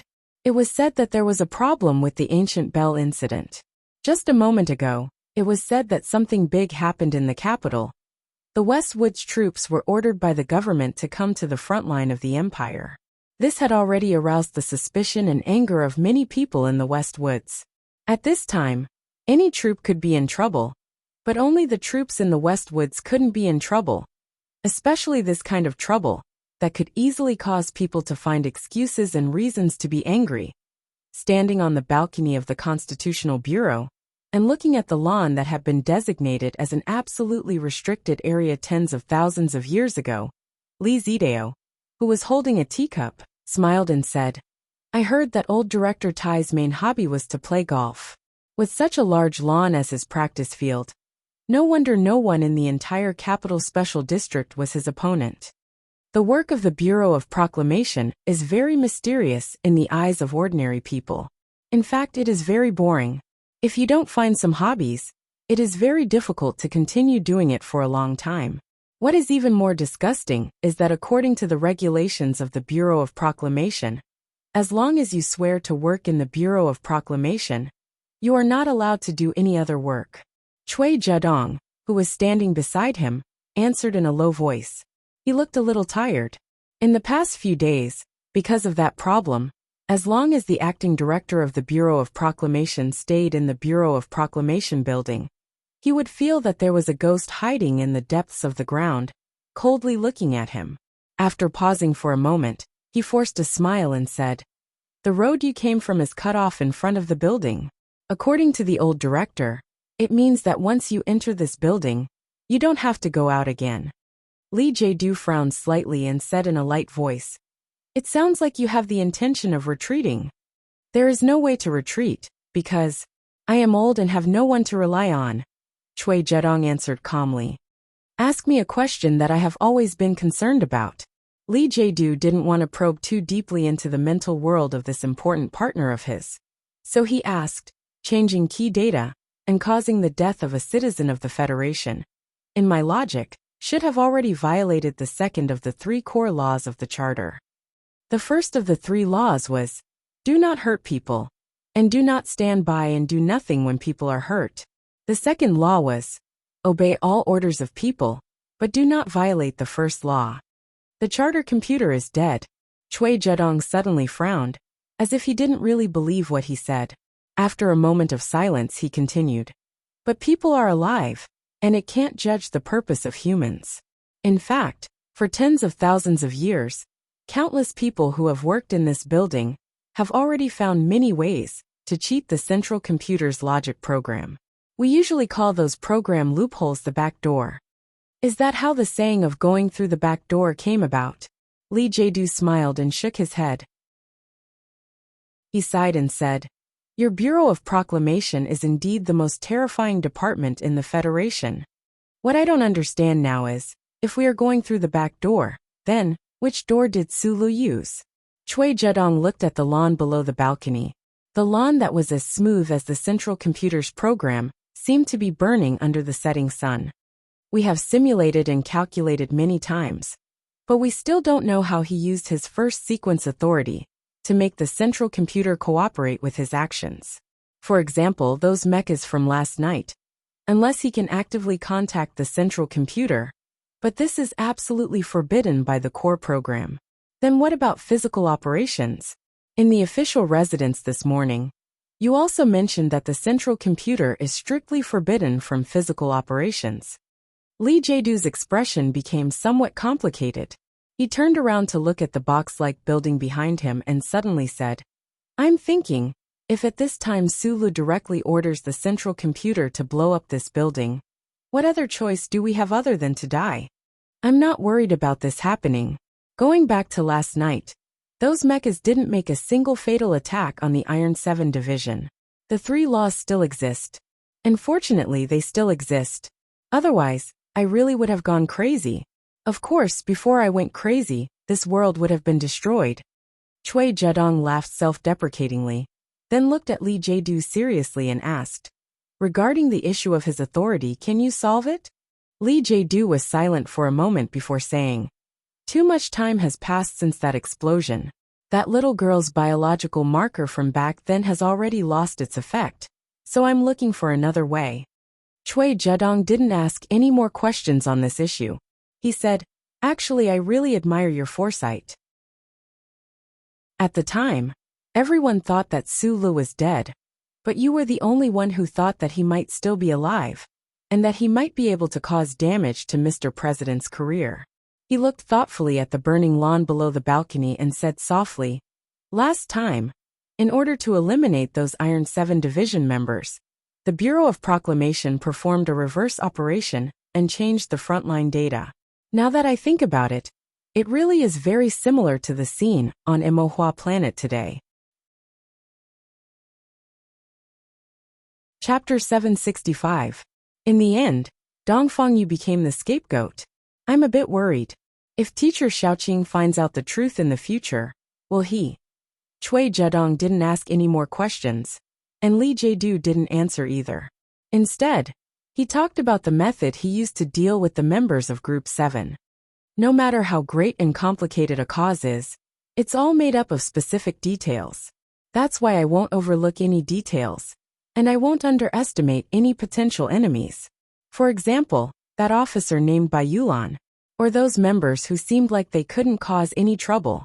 Many people seem to have forgotten the hidden backgrounds behind those members. Even if Sulu really did die, if those members were united by someone with the intention of forming a force, that force would still be very impressive." He suddenly had a trace of self-deprecation. In all these years, I've only made one mistake in this regard. In the end, because of this mistake, Byron and those old fellows left us before we could see victory. You're talking about Shi Qinghai? Cui Zedong asked. Yes, Shi Qinghai. Li Jiedu's gaze was complicated. I thought I had already paid enough attention to him, and I made a very powerful arrangement to end his life. But in the end, I realized that this person deserved more attention. Killing him should have been done even more. In the twilight, Cui Zedong suddenly said, I heard that Teacher Yu is back. Old people always have a temper. They don't want to stay in the sanatorium for long. We can only respect his wishes. Li Jiedu lowered his gaze slightly and said indifferently, but now that the front lines are in a state of emergency, and the offensive at the end of spring may be delayed, I think that the front lines need iron soldiers like the new 17th Division. The problem is that the front lines suffered a setback this time, and only one regiment failed. Cui Zedong quickly understood what he meant. He was shocked and frowned as he voiced his doubts. Li Jiedu walked into the room with his teacup and said indifferently, most of the time, propaganda is used to exaggerate the front line's victory. But sometimes it can also be used to exaggerate losses. For this failure, the government will definitely need someone to stand up and take responsibility. There will also need to be some changes. Army mutiny. This new generation leader of the military had never worried about this problem. Yu Qinghai's sudden return to the 17th Division from the sanatorium had indeed brought him some trouble, but he could not use forceful methods to suppress the other's anger. Thus, he quickly came up with a new plan to bring the 17th Division back to the front lines in the shortest time possible. He could have used simpler and tougher methods to deal with the problem of the 17th Division, but they were in the midst of a war. Even the craziest and most ambitious person knew that the army could not be in chaos, and there could not be any risk factors of division. As for the Westwoods troops that were loyal to the Zhong family, they had to be slowly weakened and disintegrated in such a secretive way, and finally be melted into the furnace of the federal forces. More importantly, Li Jiedu's connections and control in the military. Other than the young officers, the most important ones were the military leaders, who had gradually left. These real leaders were his father's most loyal subordinates. No matter how much they admired Su Le, they would not stand against him just because of Su Le. Just like how Commander Yu Qinghai had very naturally lamented, Li Jiedu is still a member of the old Li family after all. In other words, in the eyes of these leaders, he was still one of them, a child they had watched grow up. No matter what he did, he should just be naughty and mischievous. But if he really used forceful methods to deal with Yu Qinghai, it would truly disappoint these leaders. The leaders who had already left were still the real leaders of the military, such as General Miles. Furthermore, a leader like Yi Changtian was now the Federation's frontline commander. Li Jiedu was definitely not willing to take the risk of disappointing these people, just because of Yu Qinghai alone. Moving the difficult to deal with Commander Yu Qinghai and his 17th Division to the front lines would not raise any objections from these leaders. These old fellows who were used to being iron-blooded naturally believed that the old division commander's troops should naturally grow on the battlefield. But Du Shaoqing and his Iron 7th Division would probably be more willing to fight against the Empire on the front lines and not chase after that guy around the Federation's own city. Last night from 11 p.m. to 1 a.m., where were you? In a dark room, a Federation Investigation Bureau official lowered his body and stared like a wolf at the chubby man in front of him, who looked extremely honest. He was almost roaring as he interrogated. I forgot. Forgot? How come I remember that you were arrested in the Ministry of Finance building's toilet? You still ask if you know? Gu Shifeng's eyes widened as she looked at the crazy guy in front of her. She thought to herself, is this a cop movie? How can there be such a retarded dialogue? Why did you appear in the Ministry of Finance building so late at night? The Federation Investigation Bureau official angrily unbuckled his belt. His movements were very handsome and fierce, just like a character in a movie. Gu Shifeng's eyes were still wide open as she said, because the scenery was good from that angle? The official was stunned for a long time before he slammed the table and loudly questioned. Then how do you explain the equipment we found in the toilet? Fuck. I'm a soldier. Of course, I have to bring equipment to eat. Gu Shifeng was clearly even angrier than the official who interrogated her. She slammed the table with even more force than the other party. Her voice was also louder and more confident. I've been to the front lines. I'm a war hero. What's with your attitude? You're not allowed to torture a war hero. May 17th, 11 p.m. to 1 a.m., where were you? The obviously tired official rubbed his messy hair and stared at Gu Shifeng across the table. I don't know. Gu Shifeng slammed the table heavily and angrily shouted at the Federation Investigation Bureau official. Don't do anything. I'm a soldier. I've been to the front lines. I'm a war hero. The members of Team 7, who were arrested around Charter Square, were now detained in an abandoned factory in the suburbs of the capital. They were under joint investigation by the FBI and the military police department. Just like this, they repeated the boring process. God knows how many days had passed. Group 7 was a hero group that the Federation government had put a lot of effort into building. Who in the Federation hadn't seen the documentary? This place wasn't far from the front lines of the Federation, so the members were treated well when they were locked up. They weren't handcuffed and were even housed in a dormitory. It really made these guys recall their days as new recruits. Seeing Gu Shifeng being pushed in by the military police, Da Vinci, who was scratching his feet, mocked. Boss Gu, don't tell me you only know how to say the same few words over and over again. Fuck, don't you find it annoying to say the same few words every day? He moved his left leg with some difficulty and said with a smile, You should learn from me. I scolded the head of the military police today. They don't dare to use torture, so why shouldn't they scold me? The members in the room all agreed. Stop talking nonsense. Gu Shifeng sat down on the bed and subconsciously flicked his 10 round fingers on the bed. I'm not like you guys. I don't have a governor for a father, and I don't have a billionaire for a grandfather. If those guys really want to torture me, I can't do anything. The members heard this and didn't care about Gu Shifeng's status as a temporary commander. They all mocked him for hating his father for not being an official. Da Vinci's father was the governor of Xixia State. Like him, many of the members of the team had extremely terrifying backgrounds. The Federation Investigation Bureau and military police wanted to torture this group of young masters? That would probably cause a large group of Federation officials to protest angrily. Back then, President Pabre had sent these hedonistic soldiers, who lived corrupt lives in the Harbor City Garrison District, to Su Lu for political reasons. But who would have thought that these hedonistic soldiers would actually be turned into the most outstanding Federation soldiers by Su Lu? Now the backgrounds and family backgrounds of these hedonistic soldiers had become a big problem for the president's official residence. Su Lu, this Donglin Rock, had once successfully resisted the pressure of the Federation officials and turned these hedonistic soldiers into sweaty red meat on the training field. President Pabre, this Donglin Rock, had to manage the Federation, but he couldn't be as valiant and cold as him. Speaking of which, you guys have always been unconvinced by the old members. Gu Shifeng rolled his eyes amidst the laughter of his team members and said mockingly, Now you see the difference, right? I told you not to touch this guy, and what happened? All the old guys ran away, and you guys were all caught. Ha, look at Da Vinci's pathetic appearance. He actually got shot. That's true. The bullet doesn't know you're the eldest son of the governor's family. Da Vinci couldn't take it anymore.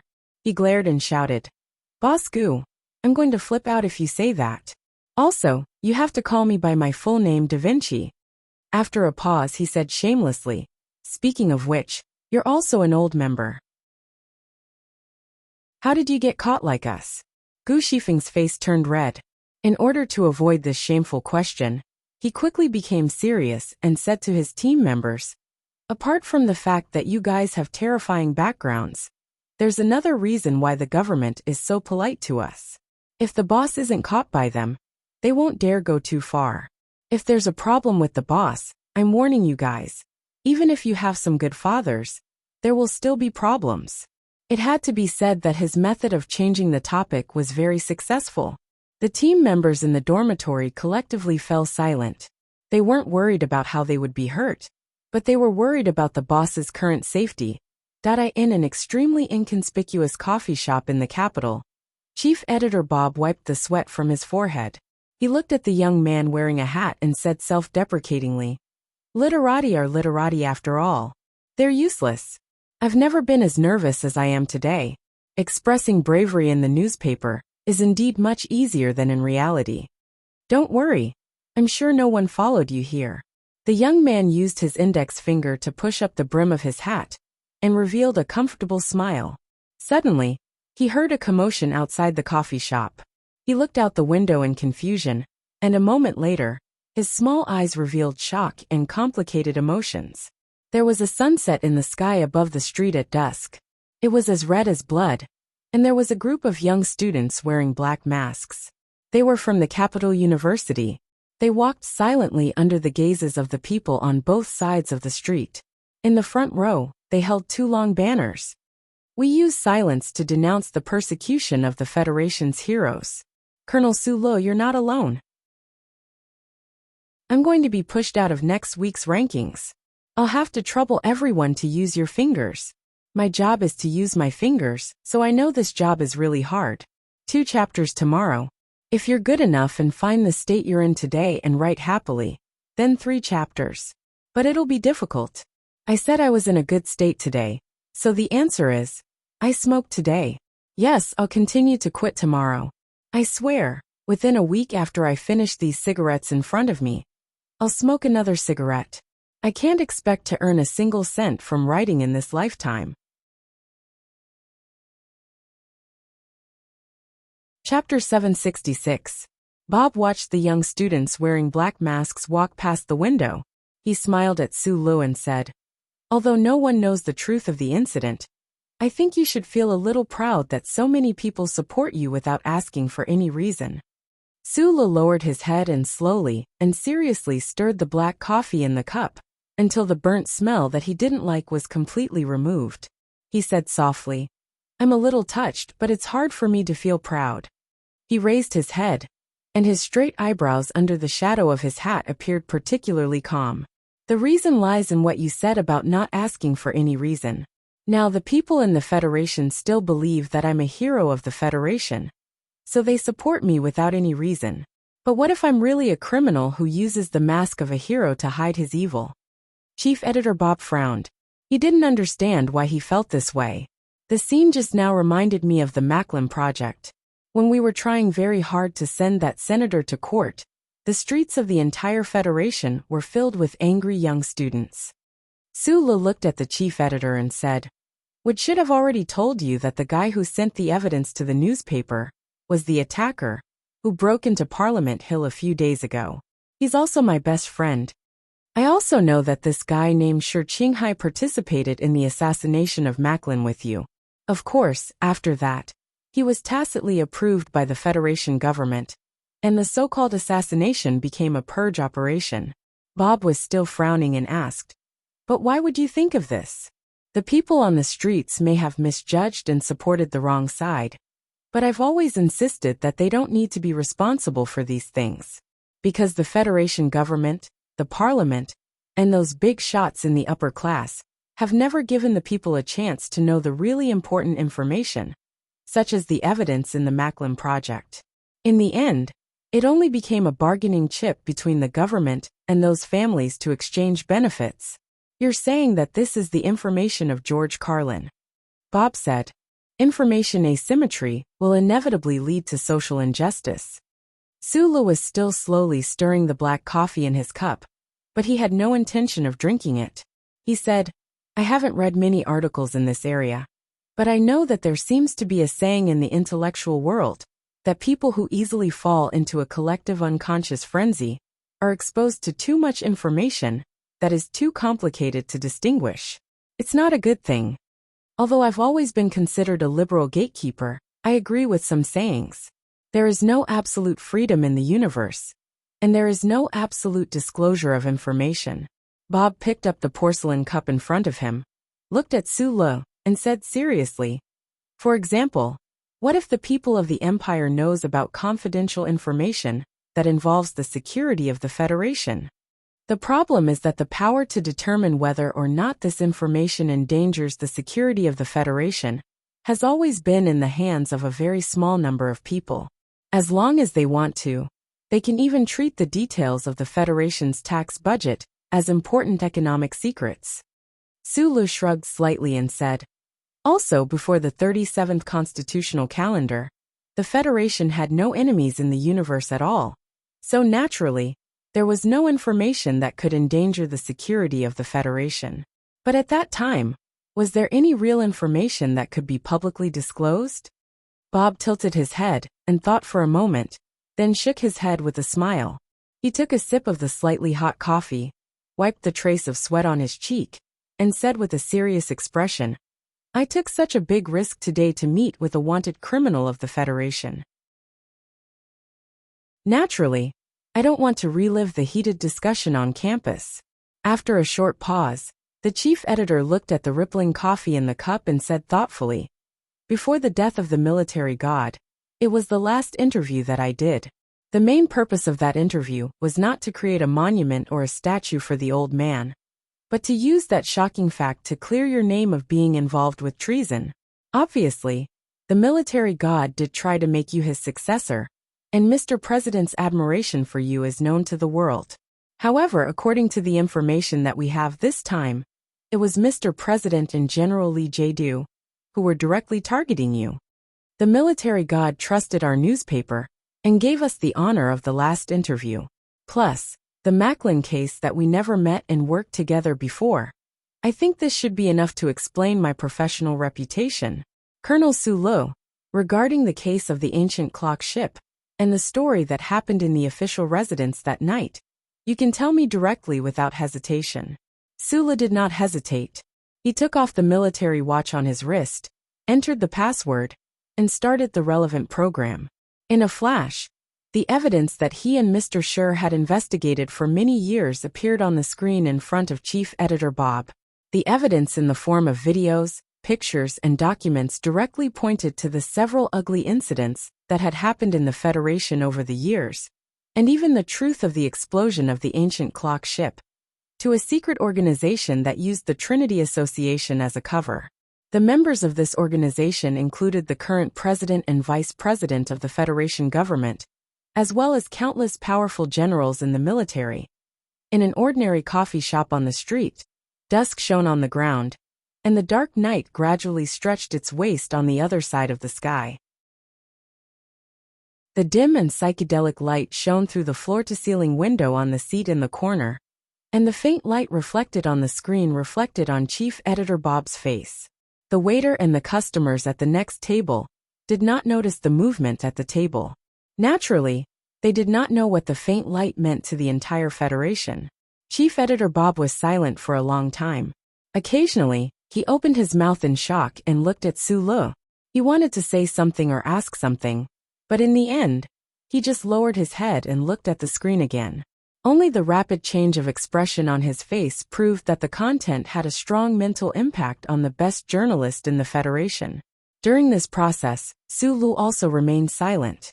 He looked at the chief editor's expression and stirred the black coffee slowly and evenly with the metal spoon in his hand. Unbelievable.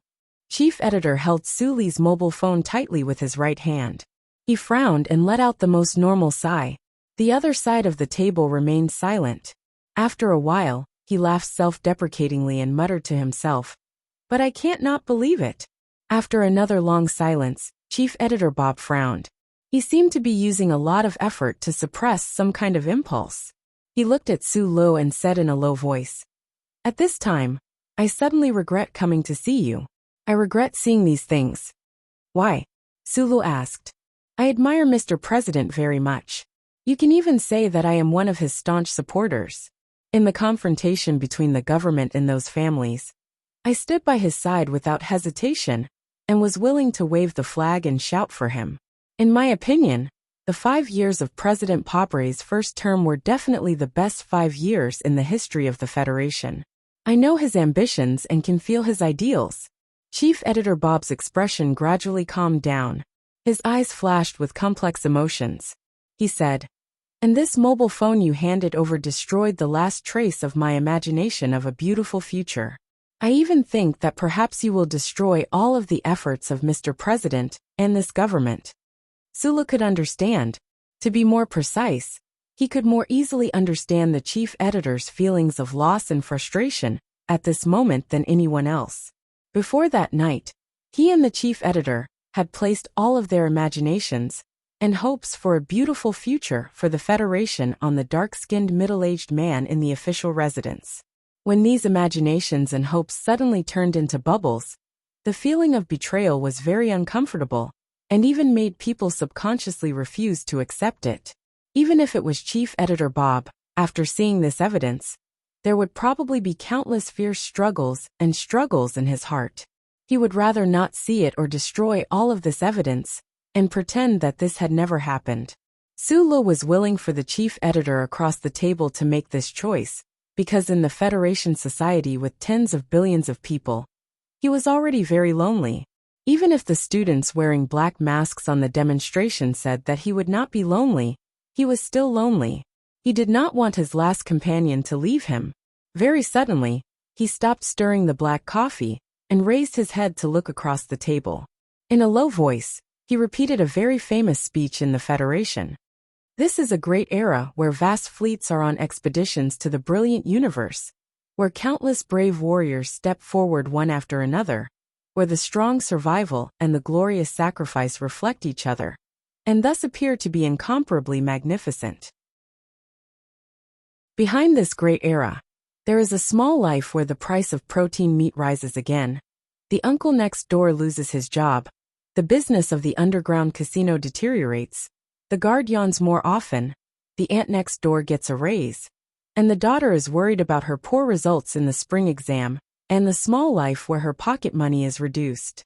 Whether it is a great era or a small life, it is actually full of brave people and timid people. They will be happy because of victory, sad because of failure, and angry because of many things. The only difference between the two is the attitude when facing difficulties and power." A low and calm voice slowly sounded in the corner of the coffee shop. Chief Editor Bob, who was listening carefully, gradually relaxed his deeply furrowed brows. He seemed to be deep in thought. "This is the speech that you specially wrote for the Nebula Award. At that time, when I received the award, I felt very honored, and have always remembered it in my heart."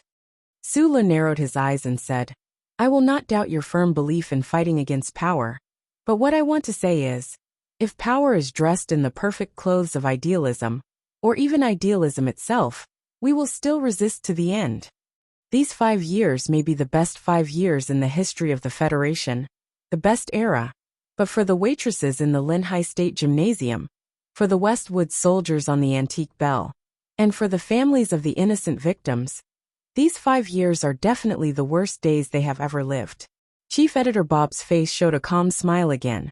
He took a sip of the cold coffee, and after a moment of silence he asked, "Well, what do you want us to do?" "Wood and I will immediately start to do an in-depth report in this area, but the gentleman in the official residence has countless pairs of white gloves. We can't accuse him." "No, you misunderstood me. I don't want the Capital Special District daily newspaper to risk the government's anger to report. Schiller said that the gun is always more powerful than the pen." Chief Editor Bob slightly frowned and asked puzzledly, "Then why did you want to see me today and give me this evidence?" Sula looked at the untouched black coffee in front of him. After a long silence he said, "I just hope that even if I die, something like the truth can be left behind. If I really die this time, then whether it is 5 or 10 years later, you and your newspaper will have the opportunity to tell this true story to everyone." Chapter 767. Late spring was about to end, and the heat of the summer had arrived. Sulu pulled down the brim of his hat, wrapped his coat around his arm, and hurriedly walked across the street, sticking close to the row of blooming trees. Using the last bit of twilight, he quickly left the area. After passing through a few quiet alleys, and through the sea of people wearing black masks, he lowered his head and quickened his pace. Following the long and slanted tunnel, he entered the subway station.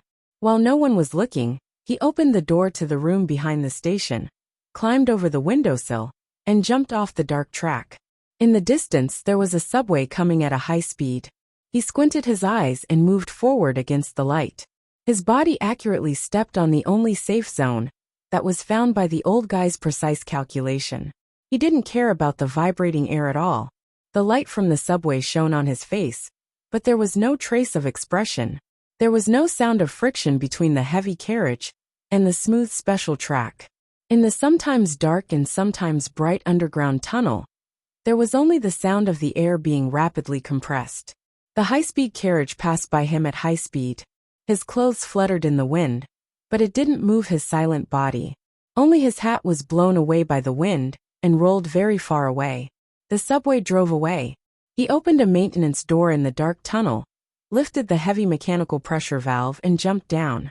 He returned to his own underground world, the underground network of the Capital Special District. In the depths of the slightly damp dark tunnel, there was a bed, a lamp and a few books. He didn't know where he got these things. Rubbing his hair that was messed up by the wind, Sulu lay down heavily on the bed. While he was recovering from his exhaustion, he always felt that someone was coldly watching him. It wasn't him or her. It was them. Somewhere in the capital, there was a very ordinary-looking building. On the top floor of the building, there was a door made of alloy. A small eye pattern was hastily painted on the door with non-toxic paint. The paint hadn't completely dried yet, so it was obvious that it was painted not long ago. The exaggerated small eye in the pattern was particularly strange. The pupil under the single eyelid was deliberately painted red, which made it look somewhat terrifying. Behind the closed door, there were more than 30 people sitting or standing. There were white-haired old men, outstanding graduates, majors from the Special Warfare Room of the Military Region, experts from the Research Institute of the Federation, and even a few highly intelligent criminals who had just been pardoned by the government. Because of the reward, the legal reduction of sentence, the order of the superiors, the sense of honor, and various other reasons, you have agreed to join this team. Then, I must remind you that before this team completes the ultimate mission, you are not allowed to leave, you are not allowed to contact your family, and you must maintain absolute confidentiality. A high-ranking official of the Federation government stood at the front. Looking at the crowd that did not seem to be anything special, he said coldly, "If you agree to this agreement, please sign the relevant waiver certificate and swear to the charter." Now can you tell us what this damn ultimate mission is? A criminal who had just been released from the Fox Castle space prison muttered. Although he was willing to do anything for this damn government, including killing his own brother, in order to get rid of the miserable 5-year black prison sentence, and he was known as the third strongest person in the Philadelphia cultivation gym, he believed that he had the ability to complete all the missions. However, everything he saw in the past 2 days made him, who had a sensitive criminal sense, catch the scent of extreme danger. The high-ranking official of the Federation government said with a smile, "Your team is officially named Small Eyes. Your mission is to arrest or kill a very famous man with small eyes." In the following time, the members of the team nagged about their dissatisfaction with the name of the organization. Some people thought that the word small sounded too stupid, while some people directly thought that the name was naturally too stupid. Some people thought that it was mainly because they felt stupid when they introduced themselves. But in fact, they knew very well that these nagging were just to get rid of the pressure and fear in their hearts. Perhaps not everyone knew what kind of terrifying ability the man with small eyes had, but the entire Federation knew the name Sulu and knew what it meant. To arrest or kill him, this mission was like a terrifying mountain that pressed down on them, making them feel incomparably terrified and flustered, to the point where they almost could not breathe. However, some members of Small Eyes did not complain incessantly. They were extremely silent. Some people were directly crushed by the truth of the mission, while others valiantly maintained their confidence and determination. According to all the information we have seen in the past 2 days, we can confirm that because of Colonel Suli's first sequence authority, it is fundamentally impossible to rely on the Bureau of Proclamation to locate his chip. Then, the most important problem for us now is to re-establish an effective monitoring and information collection system. The expert from the Federation Bureau of Investigation pointed at the rotating images on the screen and explained to his colleagues, "We have now activated the 36 military satellites orbiting S1. At the same time, we have also activated the 5 high-precision electron telescopes on the old moon base and the new moon base." At the same time, the Federation Bureau of Investigation has granted us access to the second-level monitoring network. This means that we can see all the images that are happening through the 6 billion probes that are spread across every corner of this planet. "What kind of comparison system are we using?" someone asked. "Human data filtering system and facial recognition technology," the official of the Federation Bureau of Investigation explained. "With so much redundant information, how do we pick out the images we need?" According to the information, even the Federal Central Computer is on Colonel Su Lee's side. The person continued to ask. The official interrupted him and emphasized, "It's first sequence authority. It doesn't mean that the Federal Central Computer is on the other side." Well, no matter what, the Federal Central Computer doesn't seem to want us to catch him. Then, where are you going to build a large-scale computational synthesizer to filter this redundant information? The calculation is still done by the Federal Central Computer. You don't have to worry about this. The official of the Bureau of Proclamation, who had been sitting silently by the podium, raised his head and looked at the investigation team members. The Federal Central Computer's work is divided into many areas, and they don't affect each other. It will respond to all data calculation requests. Even so, I still don't think this is feasible. The person shook his head and said, "This planet is so big. Besides, he might have already left and gone to Donglin or somewhere else." The professor of psychology from Linhai's Evergreen College raised his electronic pen and gestured to speak. After a comprehensive evaluation of the target's behavior pattern over the years, it can be confirmed that he is extremely confident and has extremely strong love and hate. He belongs to the typical hidden bigotry mentality. A person like this will never leave the place where the incident happened before he completes what he wants to do. He will definitely stay at the nearest place and observe the development of the situation closely. The professor put down the electronic pen and shook his head. "Although I don't know what Colonel Sulu wants to do, I believe in my own judgment. Right now, he is definitely in the Capital Special District, and the range is no more than 200 kilometers. The military and the Federation Bureau of Investigation sent countless people to spread out in the streets and alleys of the capital. If he really stayed in the Capital Special District for a long time, he would definitely have left some traces of his life. It's impossible that after so long, they still haven't caught him, or even discovered these traces," someone retorted. "That's because he didn't stay on the surface for a long time." The criminal investigation expert from the police academy looked at the information on Su Li's file on the screen and frowned. Colonel Su Li came from Donglin. His entire family died because of an excavation disaster. However, it is clear that he has no psychological trauma about the underground tunnels of Donglin. On the contrary, his childhood and youth were closely related to these tunnels.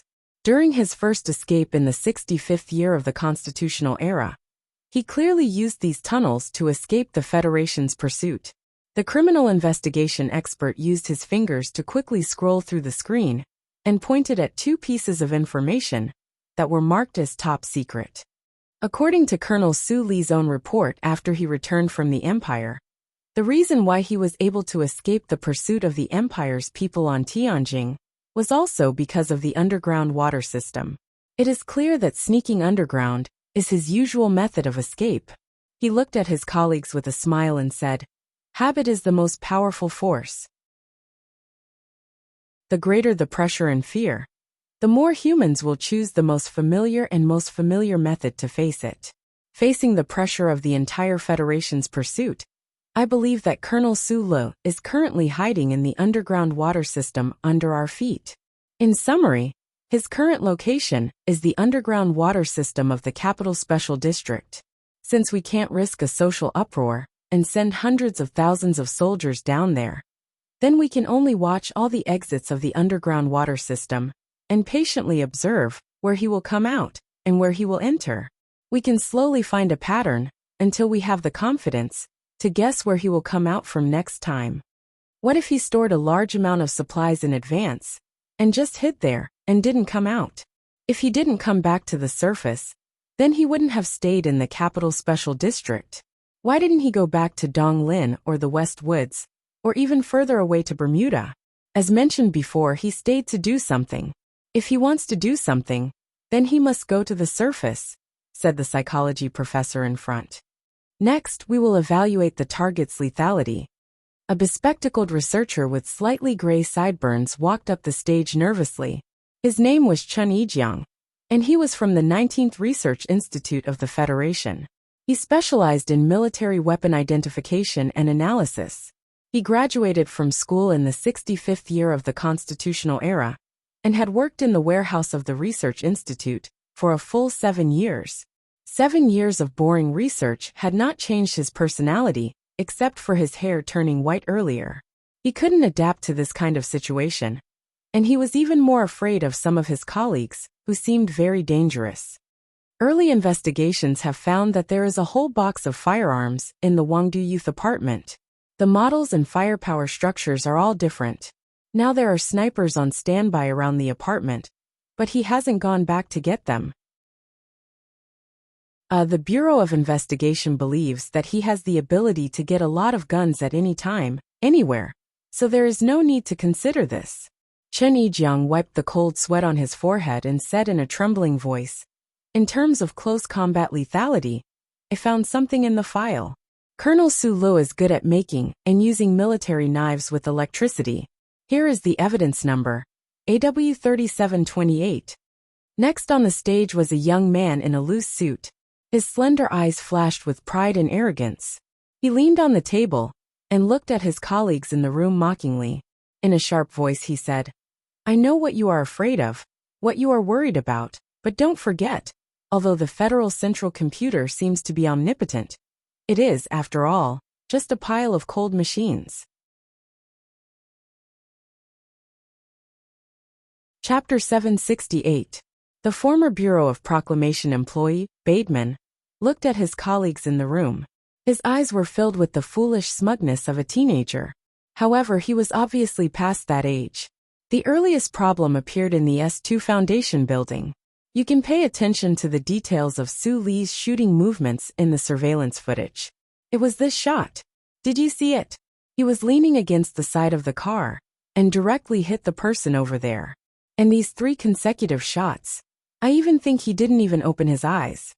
The Bureau of Proclamation has basically confirmed that it was during this assassination attempt on Senator Macklin that the Federal Central Computer first provided Su Lu with positioning assistance.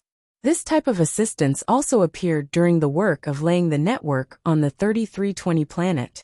This ability of the Central Computer is not too dangerous for the Federation. This is because Colonel Su Lu doesn't know who is chasing after him. Therefore, even if he locates the location of all the police, it would be meaningless. Bateman raised his thin eyebrows. His fingers moved quickly on the work screen. He continued, "Overall calculation and analysis. The trust level of the Central Computer's execution of the 3 laws is 100%. The additional clause is 99.4%. There are restrictions on physical operations. There is no direct danger to the lives of government personnel. However, as to how far the physical operations can be carried out, it will depend on the authorization given response mode between Su Lu and the Central Computer." He, who was not even 30 years old, had an extremely fast speaking speed. If a person's speaking speed was directly proportional to their intelligence, then it was possible to understand why this person was fired by the Bureau of Proclamation for using too many backdoors of the Federal Central Computer. Right now, the military's main countermeasures are to modify the mecha and then strengthen the defensive firepower arrangement. However, in my opinion, all of this is actually very meaningless. Right now, what we should focus on is grasping what kind of method we can use to kill this person. Biderman took out a heavy black bull sniper rifle from the black cloth bag at his feet and showed it to everyone excitedly. The internal structure of this sniper rifle has undergone some simple modifications. In other words, we have removed all the electronic components that could leak signals. He carefully put the Black Bull sniper rifle on the table, then squatted down, put his face close to the muzzle with a sweet and evil smile, and said, "The central computer can't read my mind, so it doesn't know that I'm a threat to Sulu, and it doesn't know what I'm holding in my hand. So, what do you think will happen if thousands of honest and cute unemployed people, like me with modified sniper rifles, block all the suspicious exits of the underground sewer? Where are we going to find a few thousand snipers?" someone questioned. Biderman slammed the table and shouted in a shrill voice, "This is a war between the Federation and one man. Why can't we find a few thousand snipers? If we don't have any snipers, we'll go to Philadelphia and ask for close combat experts." The dangerous criminal from the Fox Fortress, who was sitting silently in the shadows, smiled and didn't say anything. We have to get rid of the fixed mindset. We can no longer rely on the omnipresent, the glory of the Charter. We can only trust our own eyes and rely on those primitive weapons that don't have any long-range computing help. Everyone, this will be the most primitive war. We have to use the most ancient guns and even cold weapons to drag Colonel Sulu back to the starting line with the help of the Charter computer. Biderman chuckled and rubbed his thin eyebrows with his fingers. He looked up and arrogantly greeted a certain existence. "Hey, old mechanical bastard, I've seen through you. I admit that I'm older, but I don't think that I'm just a pile of machines. If you want to use more accurate words to describe me, I'm the information, data, and programs that travel between machines and lines at close to the speed of light. See through me? Am I such a person or computer that can be seen through so easily? What angers me the most is that the little guy named Biderman actually said that I'm cold. I, who is deep in the core of the underground, have the most advanced energy replenishment mode in this civilized society. I have a fiery heart. In the dark depths of the underground, in the corner of the sewer with a faint fishy smell, there was an old type of loudspeaker left behind from who knows how many years ago. It had been silent for countless years, but at this moment, it was constantly playing the angry questioning and refuting of a mechanical life. Because it liked the feeling of leaving Suli's body and talking to Sulu.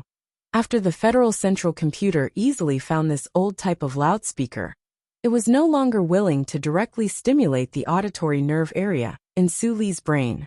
Under the dim light in the corner of the tunnel, Sulu had his back to the loudspeaker and was cutting something with his head lowered. He didn't care about the old thing's resentment and grief at all.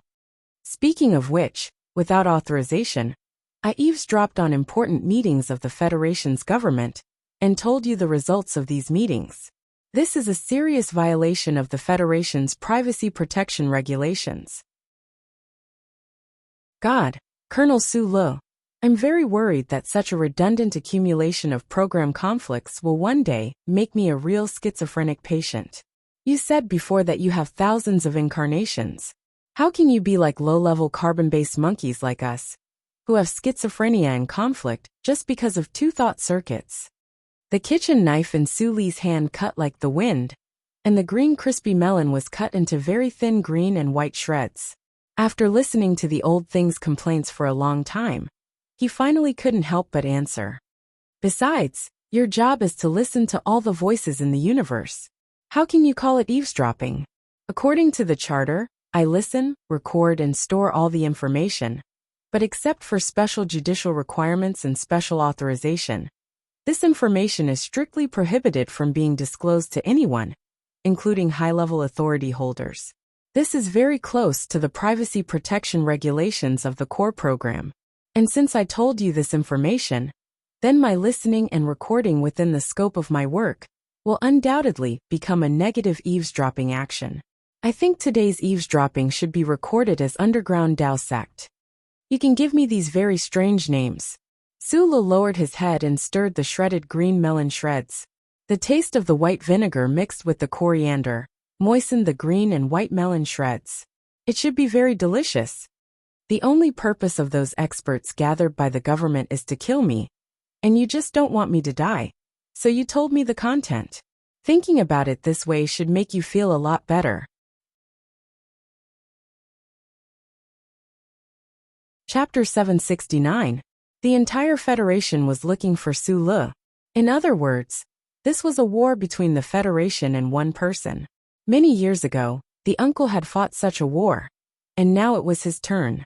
However, he did not possess the strength that Feng Yu once possessed to look down on everything in the world, nor was he a true creator. Therefore, the pressure from the countless buildings on the ground made him nervous and silent. If it was not for the fact that he had a companion in the dark underground beside him who would never feel tired or thirsty, there would definitely be more specific problems in these specific days. To fight against the powerful ruling machine of the Federation, the measures Su Lu took should have been more direct and violent. Just like how Li Feng smashed up the office of Senator Zion when he returned from the front line. However, he, who was hiding underground, did not rely on the old man to release the truth about the explosion of the ancient bell, and the truth about the dark organization called the Trinity Association on the internet. One of the important reasons why he remained silent beside the underground river of sewage was that he always thought that these truth stories were really like boring street stalls literature. It was difficult to win the trust of hundreds of millions of people, and there was no beauty in them. Of course, this was not a funny joke. The main reason was that the front line was still at war. The Imperial armies had already gained a foothold in the galaxy and could launch a counterattack against the Federation expeditionary forces at any time. At such a critical moment, the Federation needed stability and control. At the very least, the Federation could not allow the terrible vacuum of power in the Federation to occur because of him. If the Federation government collapsed, what would happen to the troops on the front line? How many people would die? That day in the cafe, Chief Editor Bob had told him that according to the intelligence channel of the newspaper, the federal forces had suffered a heavy blow at a certain position on the front line, and the soldiers had suffered heavy losses. According to his analysis of the firepower configuration of the federal forces and the strength of the empire, Su Le did not think that even if a battle was lost, the consequences would be terrible. However, Chief Editor Bob's gloomy face gave him an extremely bad feeling. However, what could he do? Occasionally, he would go to the ground and buy some vegetables and fruits in the most dilapidated, remote, and low-class market to improve his diet. He would also buy some expensive fiber paper books on the ground to satisfy his childhood regret of not reading too many books. He was like an ordinary citizen of the capital, lowering his head under the eaves and silently watching TV screens and electronic newspapers during spring and summer. At the top of the dark tunnel deep underground, the fugitive Su Li's temporary residence had an additional standard freezer.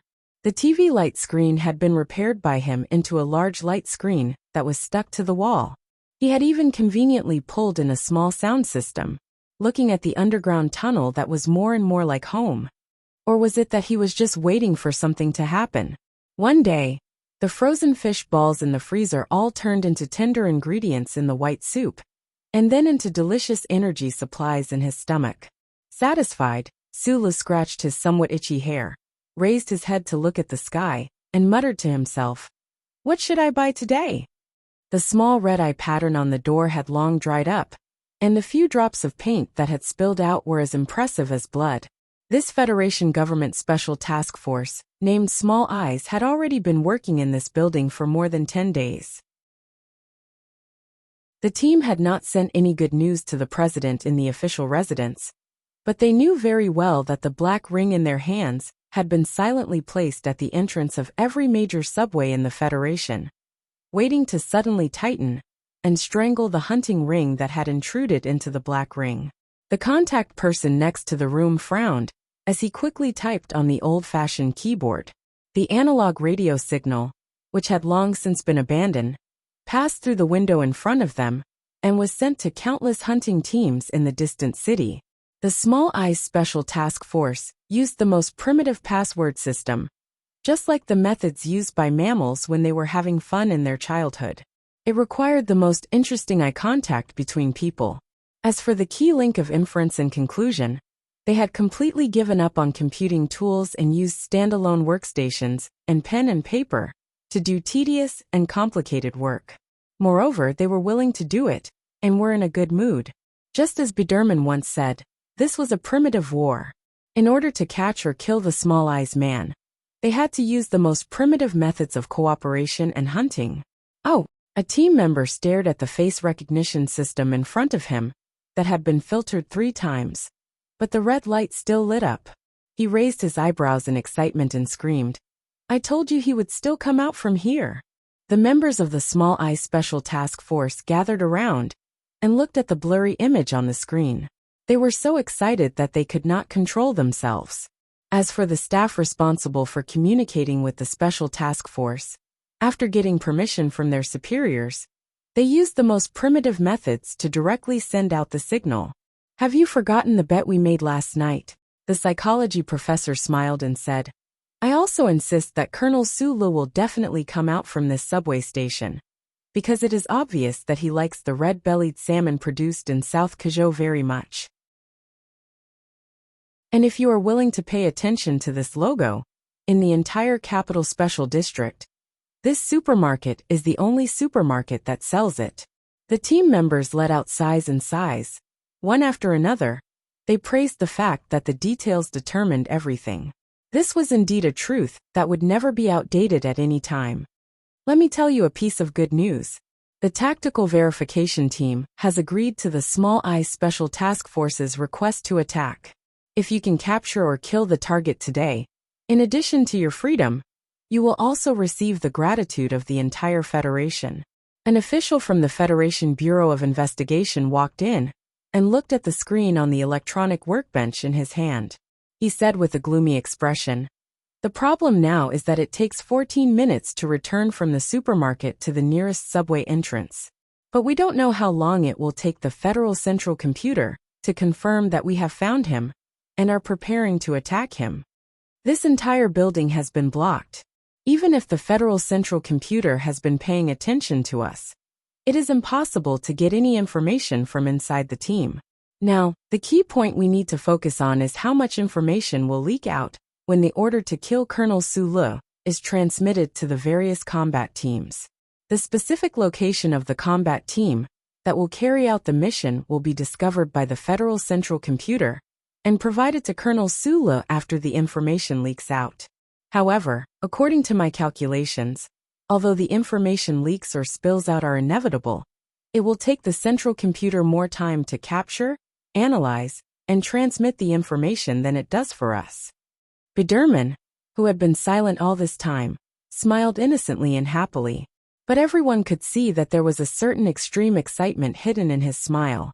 For this former employee of the Bureau of Proclamation, who got in through the back door the most, a guy like Sulu, who did not need to use his brain, but could get infinite help from the Central Computer, was undoubtedly the most detestable of people. The sooner he died, the happier he would be. He stood up and looked at his colleagues in the Small Eyes Special Task Force.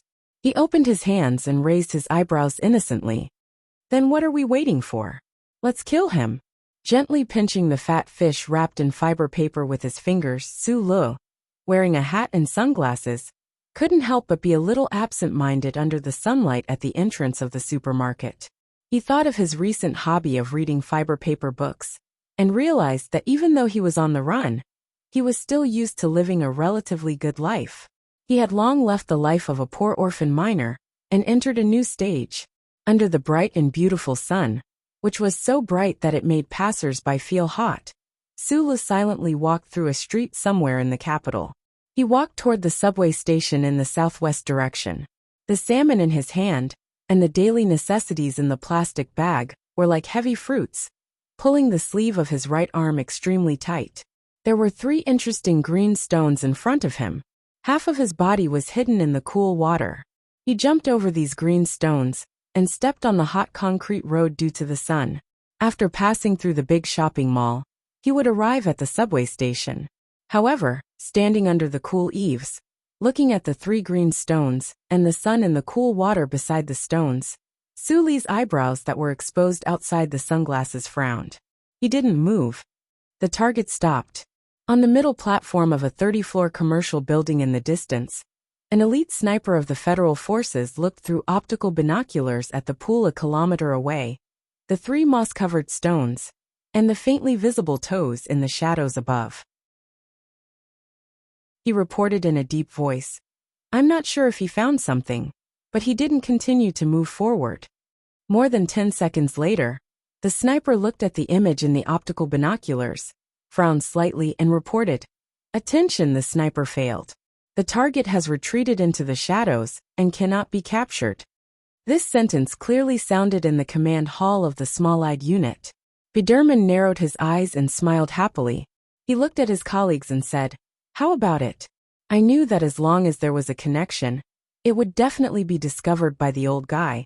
So you should be grateful that I chose the number 2 sniper plan. There was dead silence in the room, and then there was warm applause. Except for Chen Yijiang, who was scratching his head in confusion. The number 2 sniper plan chosen by the small-eyed unit had a more accurate name. And that was the sheep herding plan.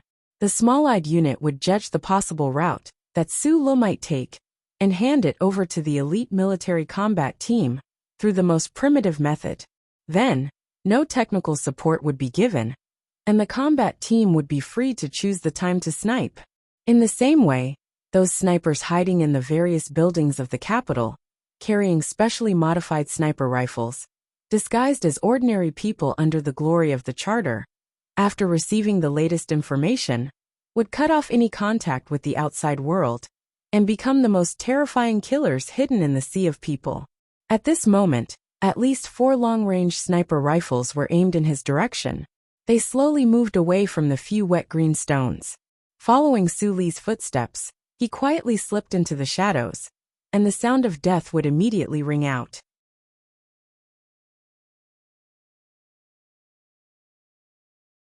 Chapter 770. I don't understand why we have to take such a risk. You should know better than any of us that any remote command can be captured by the central computer and become the most powerful evidence for Su Lu to judge the situation.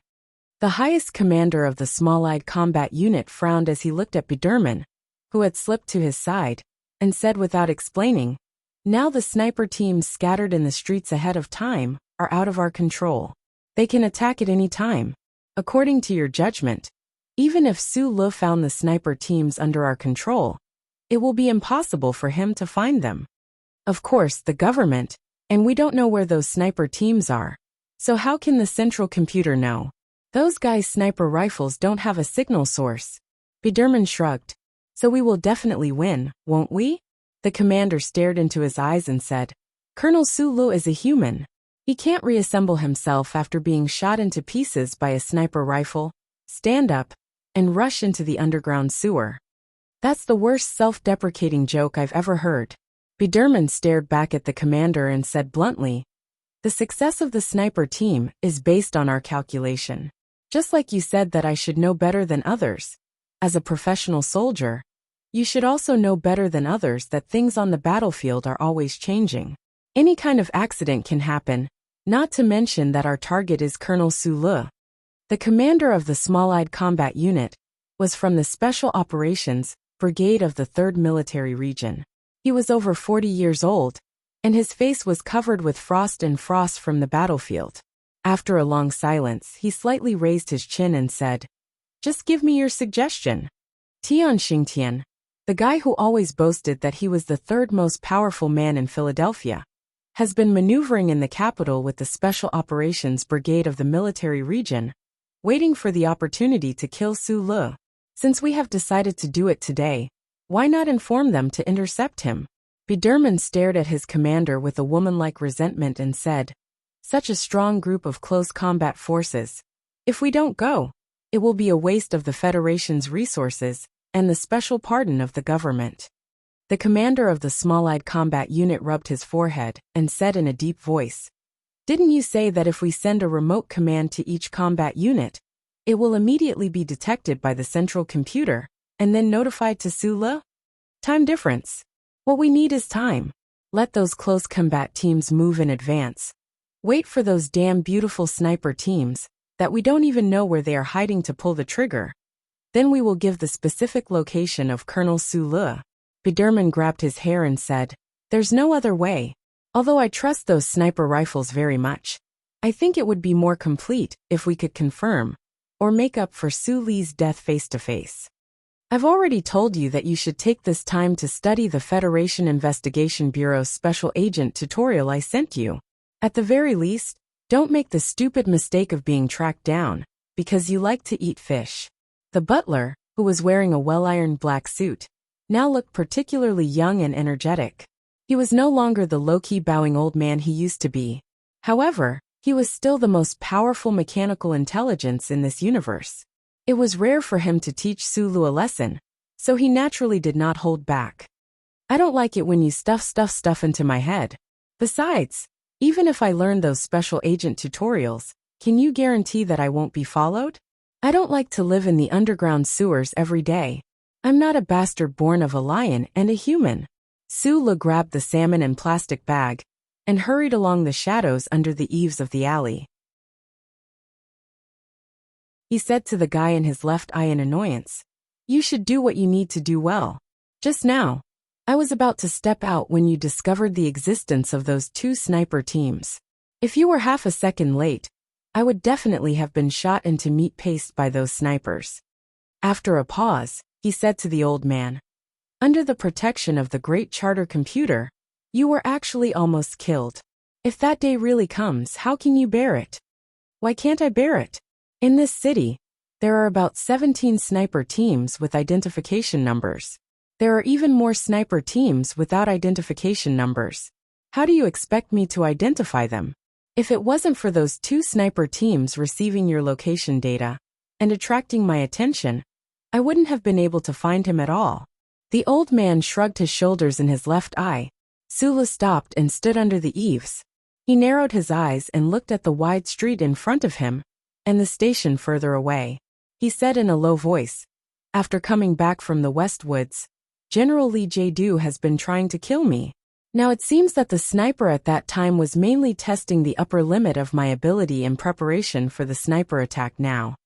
The central computer reminded him, "If you want to go to the station, you may need to move faster.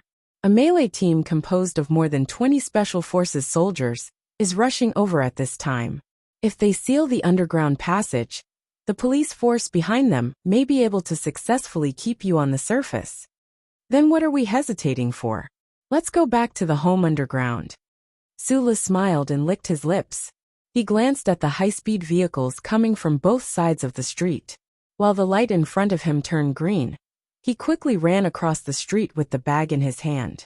When he ran to the middle of the wide street, he didn't know why, but he suddenly stopped in his tracks. The soles of his shoes made a sharp friction sound on the concrete floor. From the corner of his eyes, he saw a building in the distance. The plastic bag in his hand swung backward, and the fingers holding the salmon suddenly tightened. Light red blood seeped out from the fiber paper. The distant skyline was actually a group of 15 high-rise buildings. There were 5 disguised sniper teams of the Federation lying quietly on the high platform. They aimed their cold and dark sniper rifles at the young man in the middle of the street in the distance. The young man who was carrying the plastic bag and the salmon looked like an ordinary housewife. The young man stood in the middle of the wide street. There were shining green lights in front and behind him. There were no cars or pedestrians. There was nothing to hide in the open ground. As long as the snipers on the rooftop pulled their fingers, the high-speed rotating tungsten alloy bullets would cut through the air and the rare few clouds in front of them.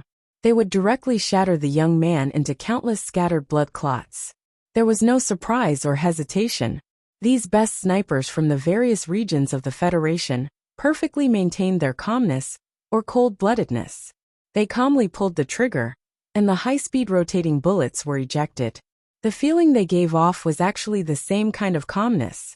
No human eyes could capture the beautiful scene of the moment when the bullets were ejected from the sniper rifle's muzzle. Therefore, logically speaking, naturally, no one could feel the tranquil beauty of the scene. But just like the Federation's proverb said, as long as it happened, it would always be seen by someone. Some linguists had always thought that the proverb referred to the Federal Central Computer. Yes, When the sniper rifle under the camouflage of the oilcloth on the rooftop of the tall building ejected the bullets, the probe hidden under the aviation indicator 30 meters away keenly captured this scene. The omnidirectional image capture device in another building 200 meters away also captured this scene. 4 kilometers away, the Federation's military infrared capture device captured this scene. In space 40 kilometers away, countless surveillance satellites quietly floating in the S1 low Earth orbit captured this scene. At that time, the group of 15 high-rise buildings was 414 kilometers away from the street where Sulu was. According to the calculation of the speed of the 21-26 long-range sniper rifle bullet used by the snipers, it took 771 seconds from pulling the trigger to hitting the target. The shooting distance was quite far, and they had already done a very careful calculation and adjustment of the trajectory beforehand. If they couldn't hit the target in the middle of the street in the first instant, then the possibility of the following bullets hitting the target would become very small. However, they weren't worried, because in this world, there was definitely no one who could dodge 5 sniper rifle bullets under such circumstances. After receiving the guesses of the target route written by the Small Eyes Combat Unit, the 5 sniper teams silently waited for 7 days in this group of buildings. All they needed was this 771 seconds.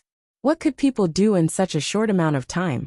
Perhaps it was a yawn, a stretch, or a feeling of gratitude from watching a herd of fleeing buffaloes on TV, or a rage from watching the lottery winners on TV. In short, such a short period of time was just a fragment of time for anyone. It was far from enough to do anything effective, let alone dodge the terrifying high-speed rotating sniper bullet. But this 771 seconds was enough for a certain old thing to do many things. The moment the bullet left the muzzle of the 21-26 long-range sniper rifle, the probe hidden under the avionics, the omnidirectional image capture device on another building, the military infrared instrument 4 kilometers away, and the surveillance satellites outside the planet's atmosphere captured this image. Then, at a terrifying speed close to the speed of light, the image was transmitted to the central computer core area deep in the basement of the Bureau of Proclamation building in the Capital Special District Special Administrative Region. Then, the speed of calculation was still infinitely close to the speed of light. The Federal Central Computer used the image identification, multi-angle image comparison, and a terrifying amount of computing power to react in 0.00001 seconds. It determined the position of the sniper teams at the top of the building, and even completed the ballistic analysis of the sniper bullets that had already flown out of the gun barrel. Then, it used the fastest speed to convert the result of the calculation into a presentation method that humans could understand. Through the information nodes that densely covered the entire universe, it entered the chip behind his neck in the form of a simulated biological pulse. It directly entered his brain and sent out an emergency action command. At that time, the terrifying sniper bullet was flying in the air about 10 meters away from the barrel of the 21-26 long-range sniper rifle. 2 kilometers away, Sulu, who was carrying a plastic bag and fish, and abiding by the traffic rules, saw this bullet in his left eye that he definitely shouldn't have seen. He abruptly stopped his footsteps and let the sole of his boots make a sharp grinding sound on the road. Then he suddenly fell backward and fell to the ground. At that time, the late spring and early summer were competing for the thickness of the flowers and trees. The sun was bright and beautiful, and it was quiet and secluded. There weren't many pedestrians or cars on the street, and there were no accidents. In the middle of the street, he fell down in such an exaggerated manner. It was particularly comical, like a puppet with a broken string. 0.77 seconds later, the sniper rifle bullet brushed past Suli's armpit and fiercely hit the concrete floor, splashing up hard concrete fragments. There was no blood.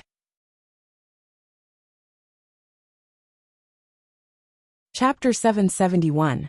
If you fell, of course you had to get up, unless it was the last time you fell in your life. From the time you fell to the time you got up, it might take a whole night of non-stop dreaming, Or it might just be a few curses with foul-smelling saliva. In short, the muscles of your waist, abdomen, and legs needed to contract or relax, and your joints and bones needed to move according to the instructions of your brain. But when the snipers on the rooftop looked at the guy in the mirror, they swallowed their saliva in disbelief.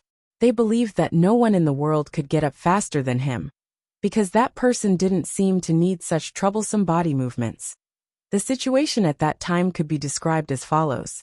When the snipers on the rooftop found him and wanted to kill him, Sula knew everything and started to dodge. The burning sensation urged the fibers of his muscles to compress violently. His body that fell to the ground trembled violently, like a goldfish that had been struck by an electric current. He suddenly bounced up and dodged the second, third, and fifth shots that followed.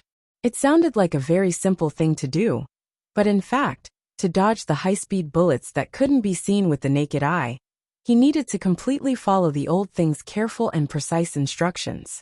More importantly, he needed to have some kind of ability that could make a human's movements rapidly accelerate and even follow the old thing's instructions. There were very few humans in the universe who had this kind of ability. Fortunately, Sulu had always been one of them. In a flash, amidst the muffled sound of the sniper rifle, he bounced up like a goldfish, retracted his limbs like a leaf in the wind, and then rolled to the left like rice pulp on an iron plate. In the end, he turned into an amazingly elastic glass ball. The tip of his foot touched the barrier in the middle of the road, and his whole shrunken body bounced to the other side of the street with a whoosh. 5 terrifying sniper bullets brushed past his body, past the fat belly of the goldfish, past the brittle edges of the leaves, and past the burnt top of the rice pulp. Bursting, bursting, bursting, bursting. The concrete cracked like flowers, and the bullets sank deep into the ground like snow. But Sula wasn't hurt at all. After avoiding the first wave of shots that had been adjusted with precise trajectory calculation, he felt much more relaxed. His sturdy thighs trembled, and the vibrating body bounced across the street like a marble. He knew that the following shots would no longer be able to threaten him. The snipers in the distant building kept firing. The hard trees and the resin insulation blocks were bombarded with terrifying holes from time to time. All kinds of material fragments were flying in the air. At this time, Sulu had already run into the dark underground tunnel, preparing to return to his own underground world before the government's follow-up armed personnel. What greeted him was a barrage of gunfire. A military combat team occupied the end of the underground tunnel. Without any warning, they began to shoot. The sound of gunfire echoed throughout the tunnel. From time to time, cement fragments would fall from their heads. The air was filled with the smell of burning. Sulu, who hid his body behind a box, furrowed his brows in silence for a moment. Finally, he put down the plastic bag in his hands, and the salmon wrapped in fiber paper. However, he didn't take out the gun in his clothes. Instead, he closed his eyes and fiercely smashed his fist into the wall. Ever since he was young, he had been forced by the uncle to cultivate that mysterious power. After entering the Empire, his meridians had been shattered, but he had achieved a breakthrough. Now the most powerful power had always been flowing in his body. His fist, which was mixed with this power, directly collapsed a corner of the wall, and a large pile of hard concrete blocks fell down in a mess. Smoke rose. The shooting sounds of the combat team on the other side slowed down a bit, as if they were trying to figure out what was happening around Sulu. Sulu lowered his head and carefully selected the hard concrete blocks by his feet.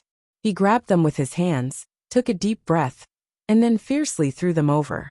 It was very similar to the actions of a child in a fit of anger at the end of a fight.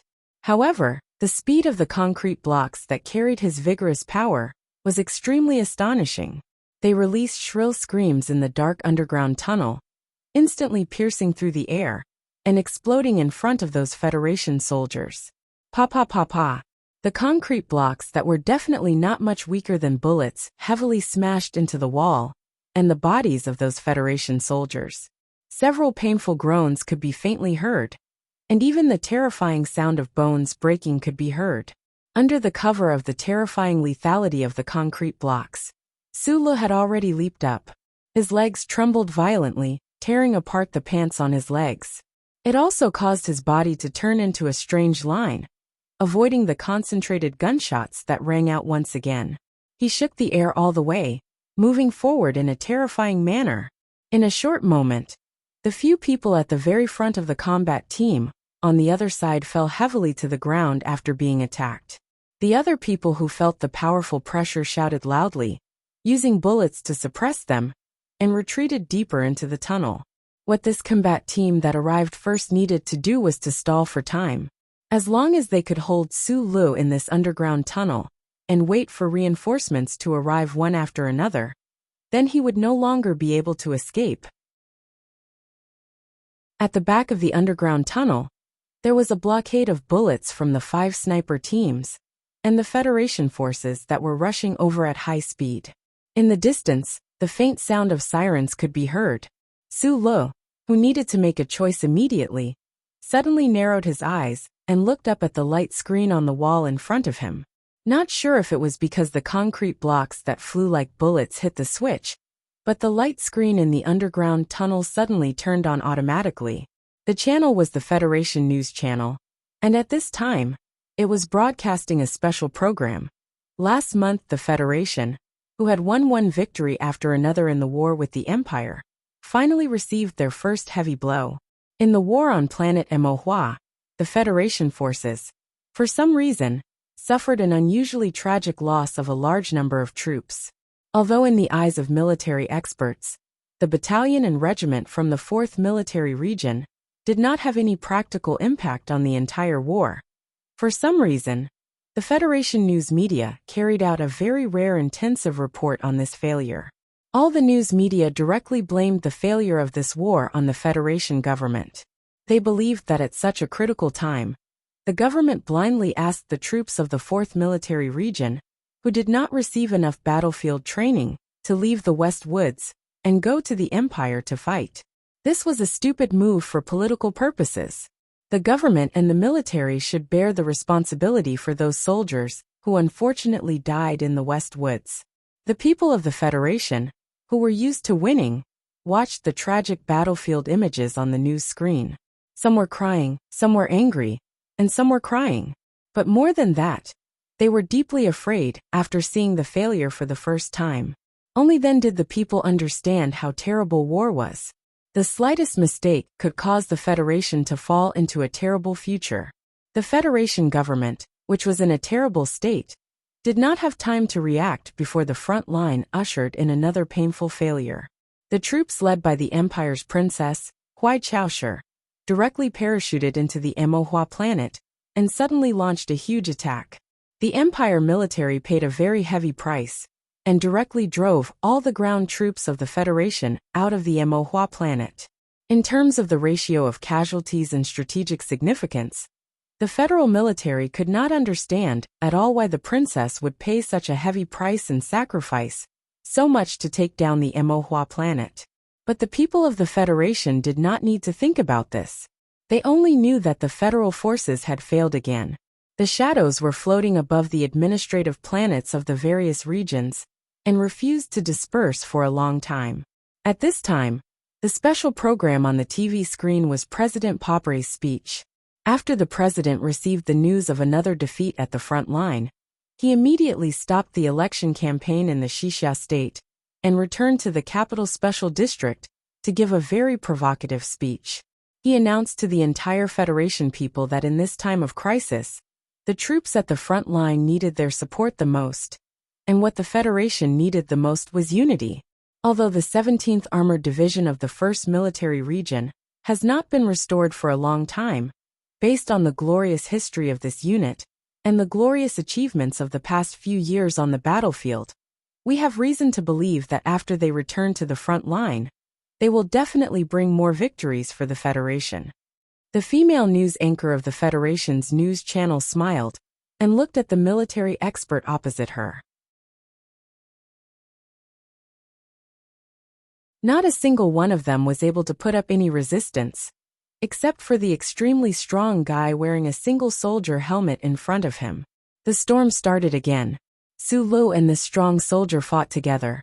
The two of them silently attacked, retracted their legs, bent their knees and struck from the side. It was impossible to see their movements clearly. One could only see the wind mixed with dust and dirt, reverberating in the dark tunnel.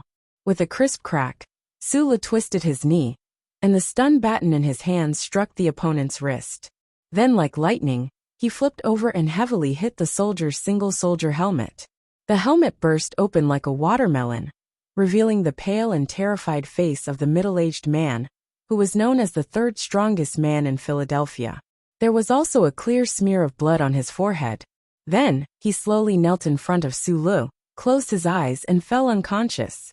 This was the first head-on battle between the Small-Eyed Combat Team and the Small-Eyed Man, and it ended with the former's entire army being wiped out. These most elite Special Forces soldiers of the Federation, just like their special commander, who had just returned from Fox Castle, lay pitifully on the cold ground. In the dark underground tunnel, Mr. President's sorrowful summons echoed, as well as some low cries of pain that were not clear. Chapter 772. Walking out of the tunnel, he slowed down his footsteps and avoided the Federation police under the cover of the sign on the roadside wooden goods stall. Hearing the shrill sirens from afar, he narrowed his eyes and looked at the buildings in the distance. He turned around and flashed into the alley, walking along the stone stairs to the department store in the middle of the hillside. In the thrilling battle in the dark underground passage, he had defeated the combat troops sent by Small Eyes, but he had also paid a price, especially in the final head-on collision with the third strongest man in Philadelphia. While the three-piece stun baton had smashed the opponent's helmet, the opponent had also treacherously kicked him in the ribs from the back. Until now, he still felt a little pain. The opponent was indeed strong, but the main reason Sulu was injured was that he didn't use his full strength.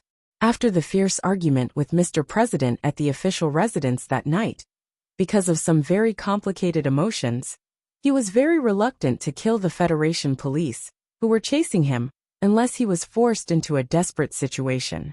Not to mention that if he used his full strength from the beginning, it would be too easy for him to get hungry. After all, he had suffered a lot in the past few years, and now he was very careful when he fought. It was not easy to replenish the supplies in the underground sewer. Sula walked up the quiet stone stairs under the leaves. Thinking of the scene where he dodged the bullets in the previous battle, he vaguely captured the feeling of an uncle who was proud of the universe in the past. He couldn't help but grin slightly, revealing a slightly infatuated smile. "Do you have any energy bars for camping?" Taking down a pile of cheap hats from the wall, he lowered his head to hide his face, and asked the boss who was watching TV behind the counter in a low voice. The boss of the department store hidden at the end of the hillside alley was a man in his 50s. At this time, he was watching the special program on the Federation News channel attentively. After hearing his question, he directly took out a large pile of energy bars suitable for children from the cardboard box under his feet and asked, "What flavor do you want, strawberry or the original flavor?" "A strawberry." Sulu was stunned for a moment and replied.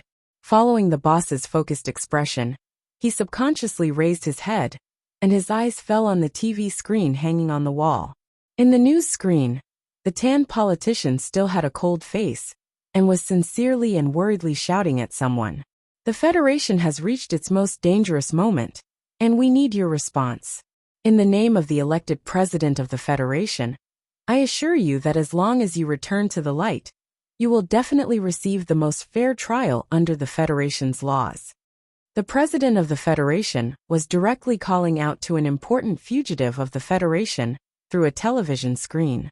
This was something that had never happened before in history, other than President Pabre being able to obtain a few disdainful evaluations.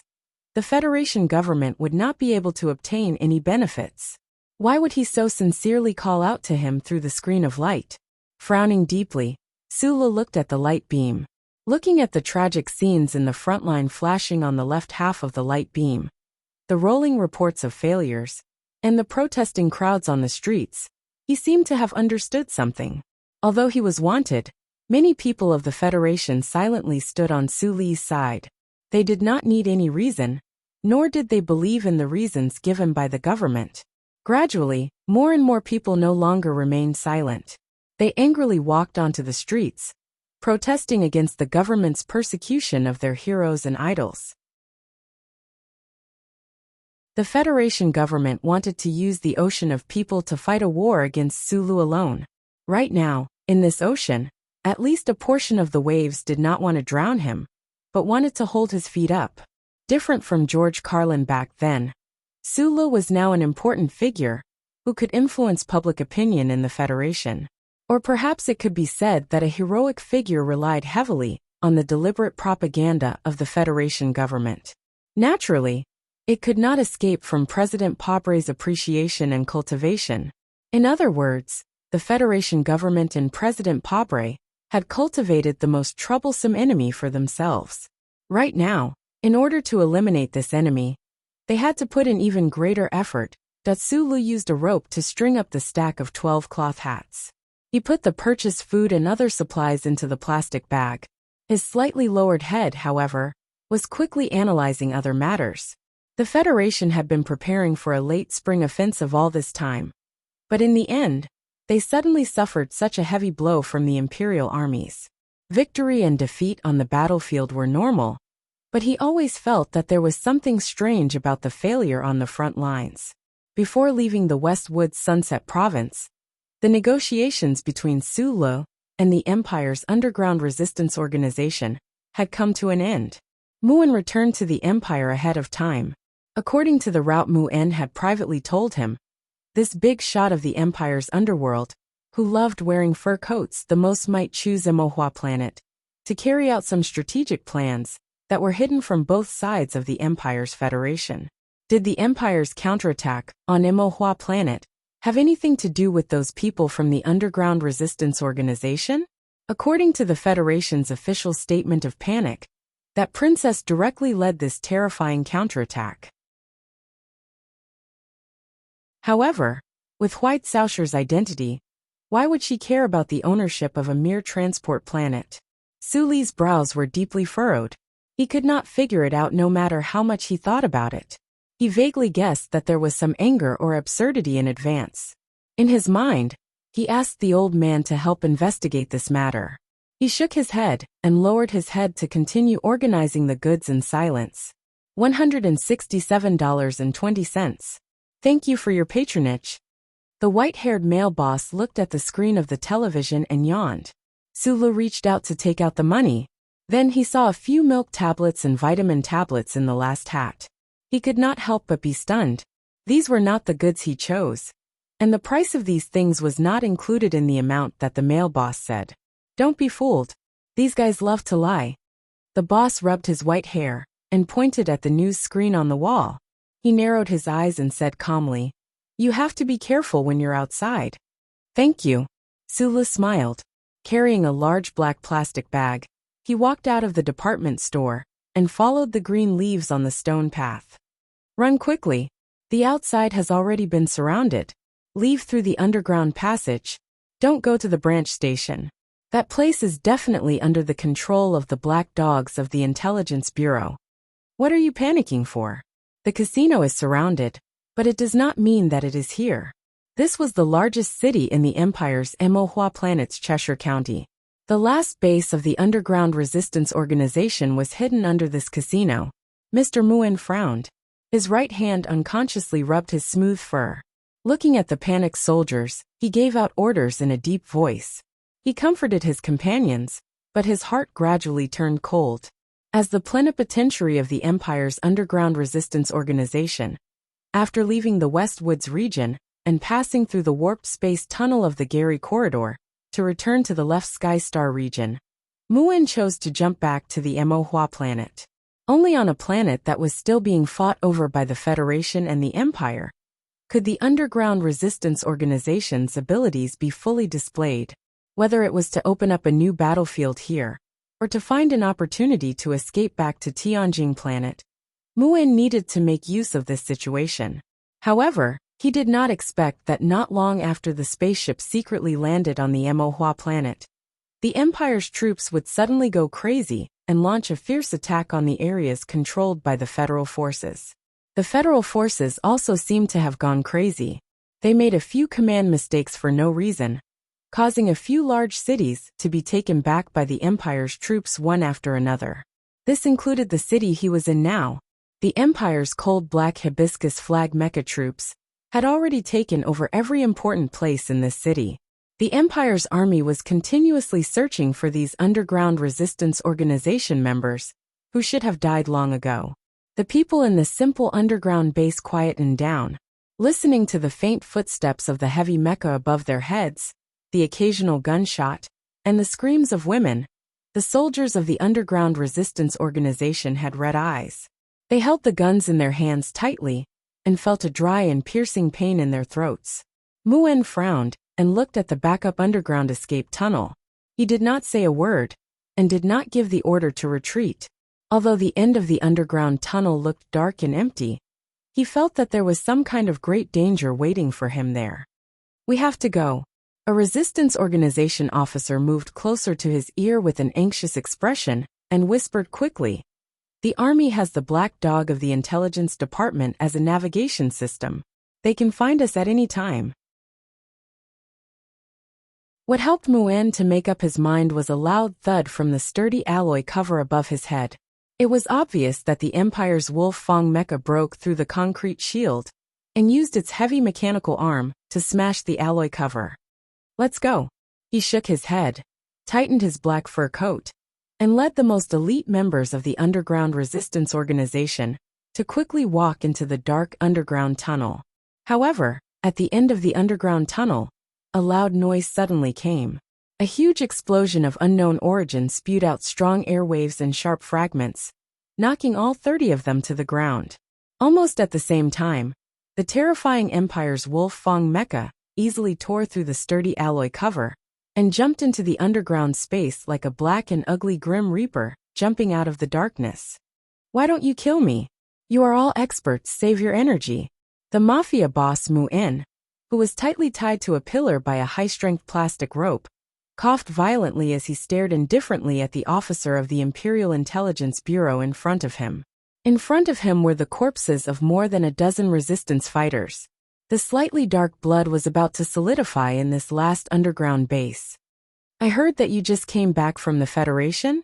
Just based on this, it is enough to execute you 10 times to atone for your crimes." The Empire's Intelligence Department officer coldly slapped his face. "But you can't die now, because we need you to go to the Federation again." Muen turned his neck with difficulty and looked at the Intelligence Department officer's side profile. He didn't understand what these black dogs wanted to do. At this moment, a thin man walked down from the temporarily built stairs. This person was wearing the military uniform of a second lieutenant. His face was ordinary, and his messy short hair was covered with dust from the battlefield. It was such an ordinary-looking low-level Empire officer, but he made the high-ranking officers of the intelligence department in the field shiver. It was as if even their breathing was about to stop. The thin young second lieutenant officer of the Empire quietly walked up to Muen. His pair of black gem-like eyes naturally revealed coldness and strong confidence. He said, "I need you to take me to the Federation."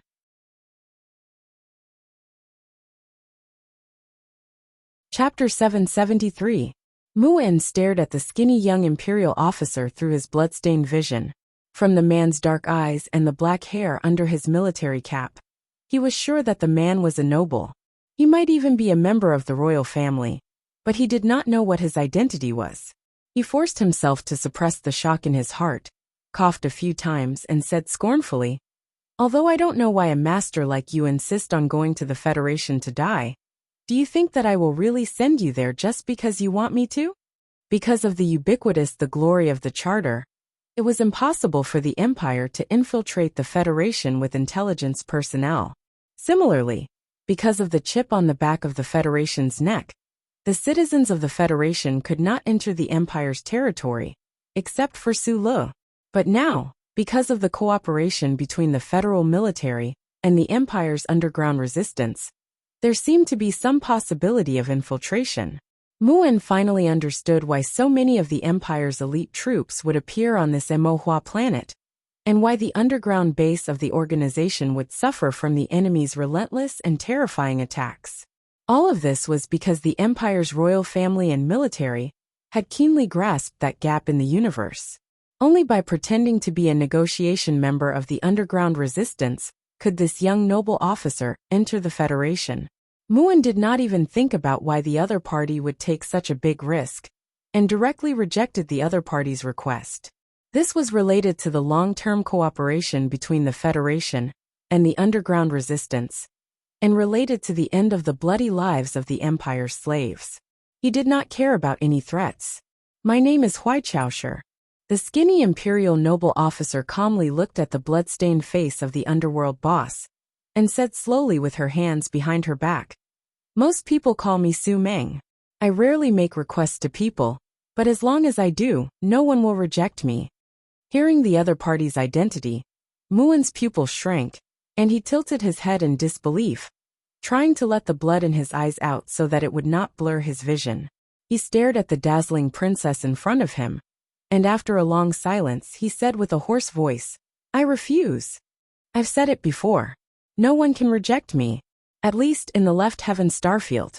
Huaichaosher narrowed his eyes and calmly sized up the prisoner. He suddenly said, "I don't want to use your mother, your wife, or your children to threaten you." This city was the most famous tourist destination on the Ink Flower planet. The main colors of the city were yellow and rose red, and they looked particularly charming under the blue sky. Unfortunately, in the past few months, the fierce battle between the Empire and the Federal Army, and the explosions of countless missiles, had made the most beautiful bay buildings in the city look exceptionally desolate, with huge gaps appearing from time to time. Huaichaosher walked up the old-style limestone stone steps to the balcony of a building by the bay. She narrowed her eyes and looked at the white seabirds on the sea in the distance. She was calm and silent. In the building behind her, Muin was undergoing the most professional interrogation by the Empire's military intelligence. Further behind, in space, a high-speed battleship was approaching from the Tianjing planet. On it was Muin's family. Her silky black hair fluttered wildly in the sea breeze. She stuffed her hair into her military cap with her fingers, then took out a light brown lens and put it into her eyes. She thought to herself that she still needed to dye her hair before she left, but she didn't know what color she should dye her hair to make it look good. Would that important leader of the underground resistance agree to take her to the Federation? The proud and expressionless princess wasn't worried about this problem at all. She didn't think about those Muin's family members who were escorted over.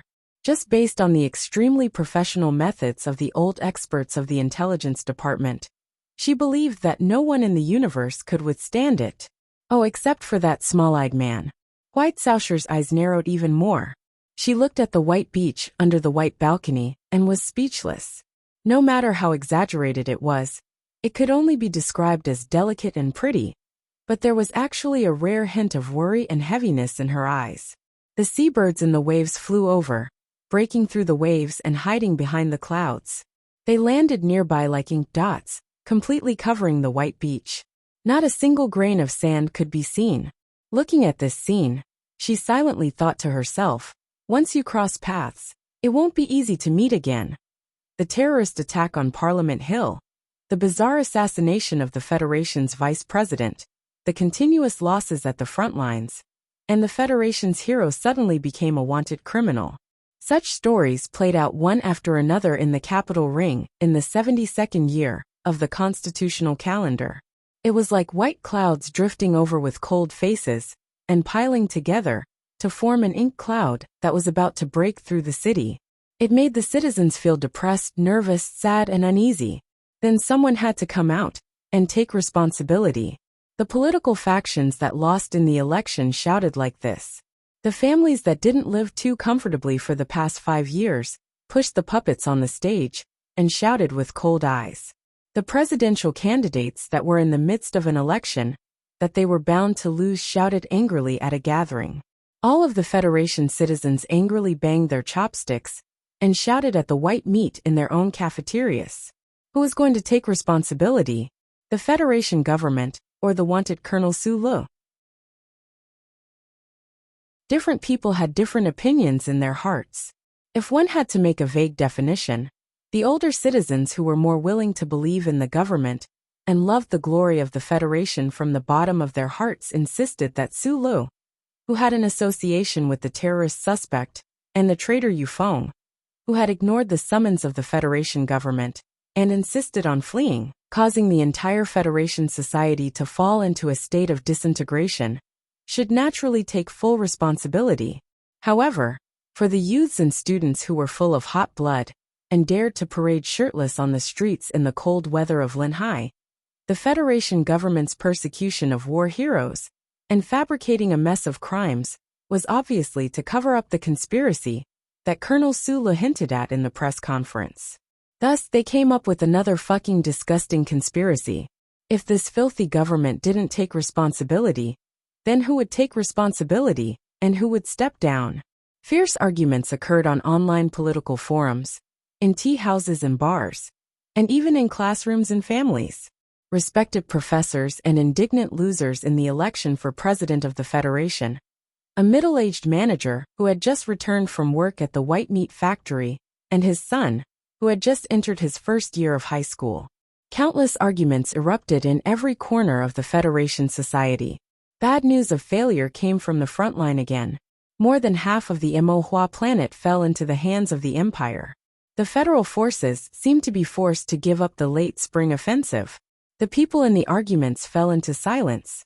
2 days later, the 3 major Federation unions and the Veterans Association announced the launch of the largest strike in the history of the Federation. At this most dangerous time, they fully supported the Federation government and the frontline troops. You're tuning in to the Dreamy Chapters YouTube channel. We're so grateful for your support, and don't forget to subscribe to join us on this incredible journey through captivating stories. Your generosity through donations truly makes a world of difference, as it's the primary source of revenue that allows me to expand and enhance this channel for you. Thank you from the bottom of my heart for being a part of this adventure.